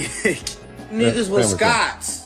Before y'all niggas joined the fucking KKK, y'all niggas was actually Klansmen. Like a person with the actual homeland and lineage. Your value, your identity, your sense of self was much deeper than fucking a color or a racial category or your bank account. I was real niggas for a second, bro. Y'all had obligation to y'all kin, bro. Excuse his use of the N-word, but you know, he's trying to be relatable. Just for a little second, bro, y'all had real nigga in y'all. Was maintaining the land and shit. It's like, kudos to y'all. See, all this cool shit, bro, was too much for whiteness, okay? It was too much for capitalism. So it had to be completely dismantled. Like, again, all this cool shit, loyalty to family, loyalty to land, like, this shit is not what empire needs. Thus comes the Jacobite uprising. Now, I'm gonna have to make a whole video on these alone. These were like dynastic family. He's basically just going to explain that white people realized when they got to America, they had to unify on their whiteness because they were outnumbered. Okay, that's what he's saying. Now, I got, and I'm just proving a point here. This dude right here got all the white people wanting to get back in contact with their European roots, and I like this. Listen to this guy. Okay, this dude right here. This is the blackest looking white dude. Have y'all seen this dude? Y'all know who this Erling Haaland guy is? I want y'all to take the Nordic Bronze Age and the Vendel period. The Nordic Bronze Age, occurring from around 2000 BC to 500 BC, was a time marked by exceptional material wealth, societal development, militarization, and most importantly, trade. The Nordics were particularly intertwined with Mycenae and Greece culturally, and their goods made it as far as Egypt. You may have also noticed something: boats, battle axes, and horned helmets. Reductively, it may be fair to call them Bronze Age Vikings. In fact, the myth of Vikings wearing horned helmets most likely comes from these much older bronze helmets. For some reason, Bronze Age sea raiders seem to be fascinated with horned helmets, as we see with the Shurden, one of the sea peoples as well. On their longer axes, I can only find them referred to as halberds. I'll admit that this stumps me, as I thought the defining feature of a halberd was that it had both an axe. So I'm gonna say that he's going into the, but I mean, here's the thing. Basically, white people are delineating from whiteness. They're delineating from this amorphous, ambiguous, we're white to, no, I'm Italian, I'm Irish, I'm Scots, I'm Norwegian. My people are from Poland. And I think that's pretty cool. And I say all that to say, you guys could do, and look, shout out to the white folks, man. I mean, again, embrace your heritage, embrace your culture, get back to who he is. But again, what my whole point for this broadcast is that, you got white Latinos racing towards whiteness, okay? And you got white Americans moving in the opposite direction. They're trying to recover their European identities and their ancestors that their ancestors surrendered in order to become white.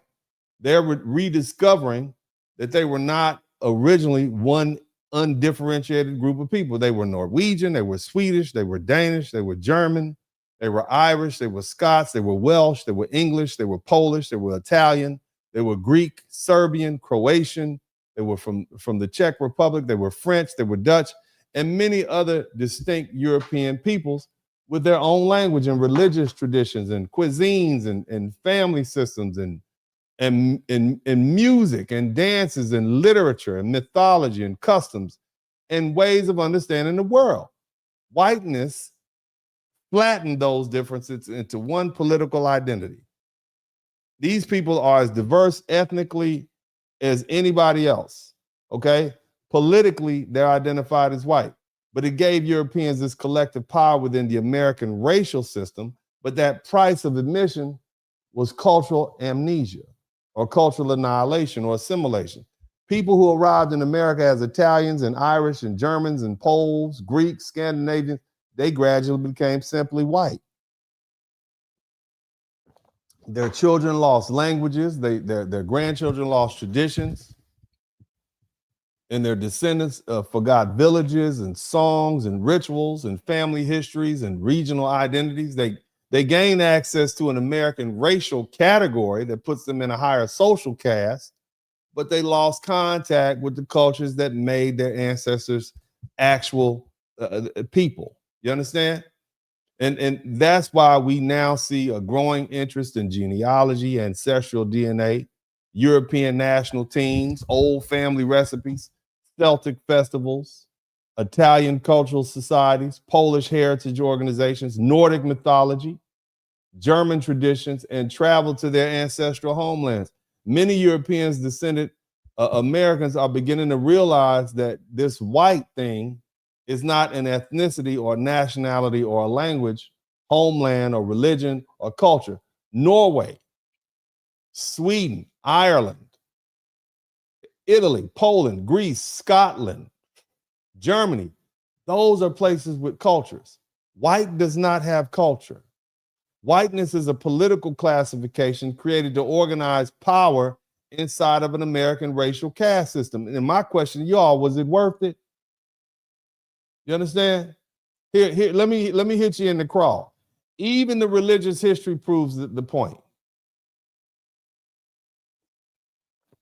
Christianity is not a European religion. It didn't originate in Europe. It arose from a Jewish religious tradition in the Middle East.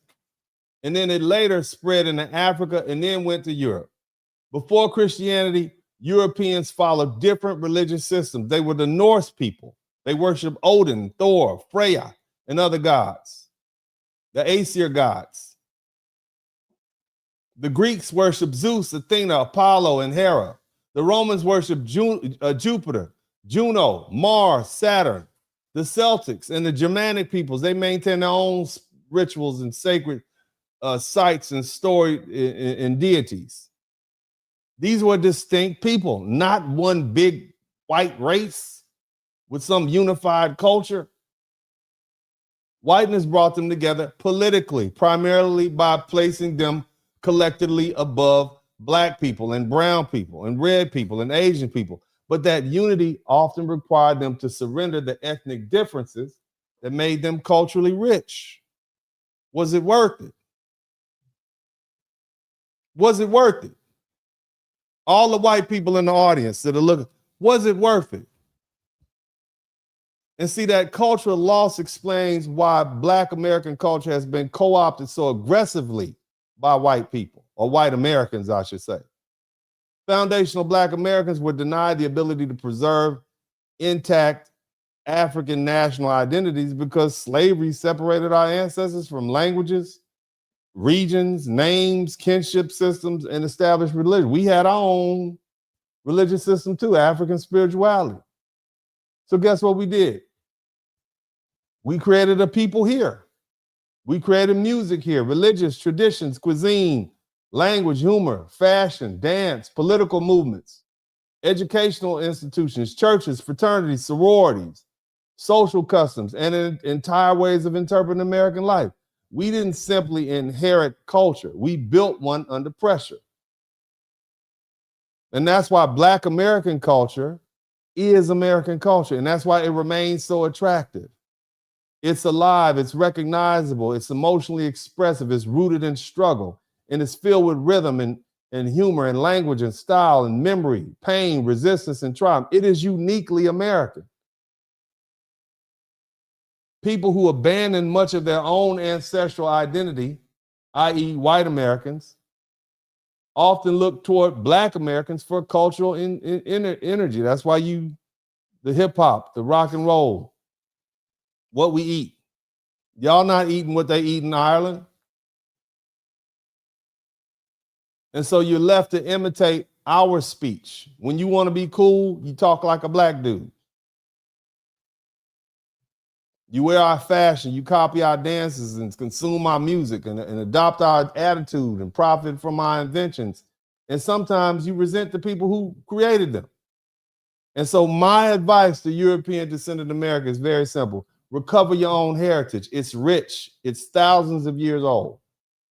Learn the language your grandparents stopped speaking.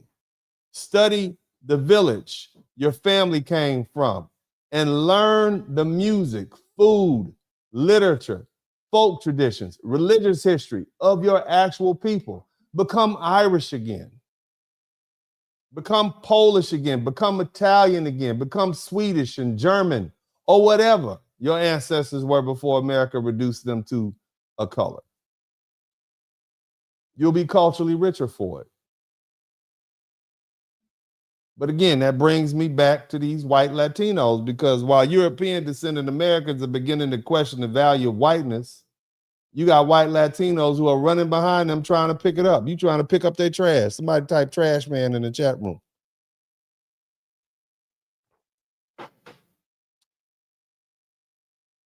White Latinos are running behind white folk trying to pick up that. They're treating whiteness like a valuable inheritance when it's increasingly becoming abandoned property.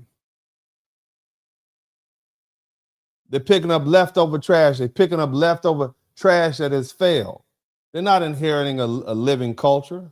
They're trying to inherit the remains of a political category whose original beneficiaries are increasingly uncomfortable defending itself. This whiteness thing is covered in blood. That's what you need to understand. Who wants to grow up in that legacy? You got white kids that don't even want to hear about white American history because it makes them feel bad. They won't even teach it anymore. Think about that. Why would a child want to embrace that? You wonder why you got so many white folk running away from their own history? Why they can't embrace it? Look at the blood on their hands. If you white American, that means you're responsible for slavery. You're responsible for the atrocities against the Native Americans. Hell, the Eastern Europeans didn't have anything to do with that. They weren't involved in the slave trade. We always try to, and I don't want to go off on a tangent, it was the British and the Spanish, largely. And the Portuguese were involved, and the Polish didn't have a damn thing to do with that. The Polish, what did we do? The Germans wasn't even German. It was no Germany. It was just a bunch of little enclaves. Hell, the British colonized the Irish. The Irish didn't have anything to do with slavery, but they fall into the category of white Americans, so now they all get lumped in the same category, colonizing. But most of these European countries didn't even colonize anybody. Think about that. So when you say colonizer, you're really talking about largely Great Britain. Shout out to all the Brits. You call about England. You see? So when we put all white people in the same category as colonized, the Czechs didn't have anything. The Romanians did. Hell, they were getting whooped on too. All white people are not equal. Greeks didn't do it. The Romans didn't do it. The Czechs didn't do it. I want you to understand that. Okay? But when you say I'm white American, you inherently, you instantly get that blood on your hands. And that's why you see a lot of European Americans, white people, saying, nah, I'm not going to be white. I'm going to go be a Scandinavian. I'm going to be Norwegian. My grandma was from Sweden, passed me some little wooden shoes.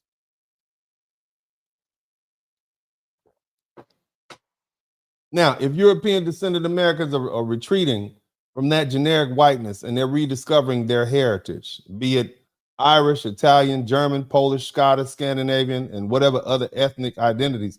What exactly do Latinos believe they're gaining by chasing that discarded shell? They're attempting to inherit the identity without possessing the institutions that made it powerful. They don't automatically control the centuries-old universities and banks and churches and political families and law firms and neighborhoods and media companies and foundation corporations and inherited networks that converted Anglo-American identity into power. You don't have that here.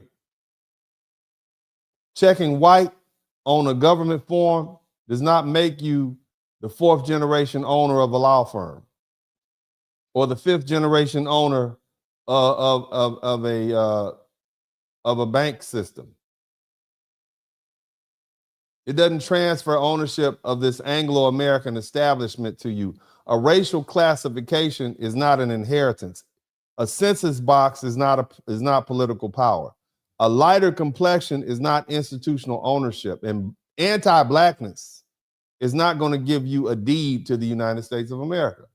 And that's why chasing whiteness is such a dangerous substitute for building durable power. Political acceptance can be withdrawn. Immigration status can be changed. Citizenship can be questioned. History can be minimized, and contributions can be erased. A person can be treated as white when the government wants to deny minority protection and treated as Mexican when the government wants to raid your community. Somebody type ICE in the chat room. You are white when the system doesn't want to acknowledge discrimination against you and Mexicans when the system wants you gone. And that is the trick and the manipulation, and no amount of anti-black rhetoric is going to change that. The United States developed through an Anglo-American political framework, but foundational Black Americans were present from the beginning, and we are an indispensable part of America, its labor force, the economy, its population, its military history, its political conflict, and its constitutional development of the country. We have always been patriots. We are only loyal to this country. This is our country.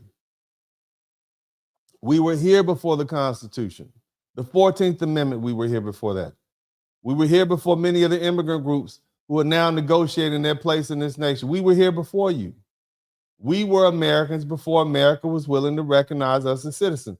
That's why Black American history is not some optional minority chapter added on to the American story. It's the American story. Our enslavement shaped the Constitution. Our labor generated national wealth. Our resistance produced constitutional amendments. Our lawsuits transformed civil rights. Our military service defended the country. Our music and language became American, and our political struggle expanded the citizenship and equal protection for every group that came afterward.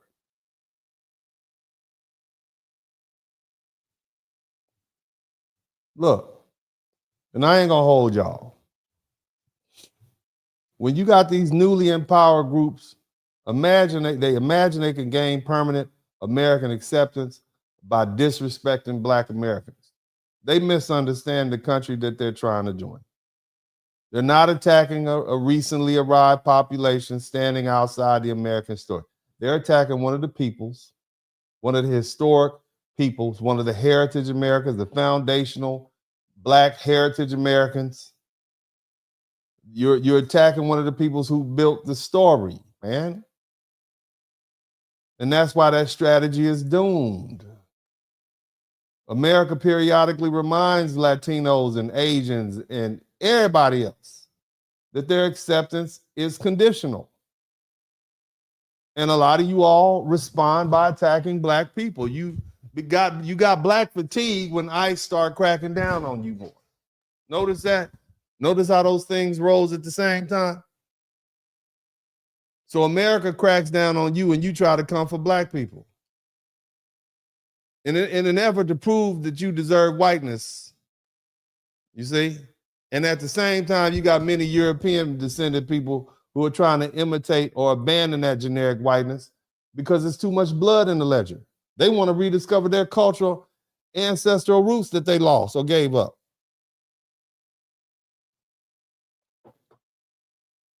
They're chasing something that has never fully protected them, using anti-blackness as their application, while the people who originally benefited from that identity are walking away from it. That's not progress or advancement or power. It's running toward a house that's on fire, right? And you see other people running out of it. Shout out to Bango Wolf. Their future is not going to be secured by pretending that they're white Americans and trying to erase the Afro-Latinos and attacking foundational Black Americans and chasing lighter skin and seeking European approval or pursuing access to some political category that can be withdrawn whenever the country needs another deportation campaign. The durable power comes from building institutions like we did. That's what our HBCUs are for. That's what our historically Black colleges have done for us. That's what our Black churches and religious institutions have done for us. That's what our Black neighborhoods have done for us. Institutions. You all don't have institutions.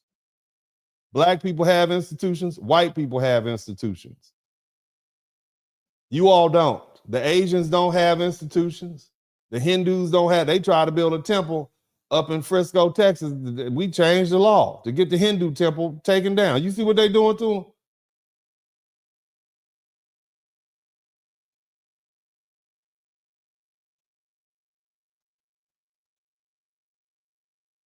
Foundational Black Americans don't have to chase an American identity because we are part of the foundation upon which American identity was built. We don't need to become white. We never fought to become white. Latinos fought to become white. We fought to make them accept us how we are. We were already American. We fought for our citizenship. That's what Brown versus the Board of Education was. That's the difference between the Mendez versus Westminster case. We were here. We were built here. We were made here. We fought here. We bled and died here. No matter who arrives, no matter what box they check, no matter what political identity they pursue, or how desperately they chase acceptance into whiteness, the Central American story will continue to run through the people whose labor, resistance, constitutional struggle, and cultural genius helped create this nation. You may become a citizen. You may receive a racial classification or achieve economic success. Kudos for you. But you can never, ever, ever, ever, ever, ever, ever, ever, ever, ever, ever, ever erase the people who made the country possible, and you will never secure your place in America by attacking Black people who struggle open the door for you to be here in the first place. This is Uncle D, and may I always say at this time, God bless y'all, and I'm out.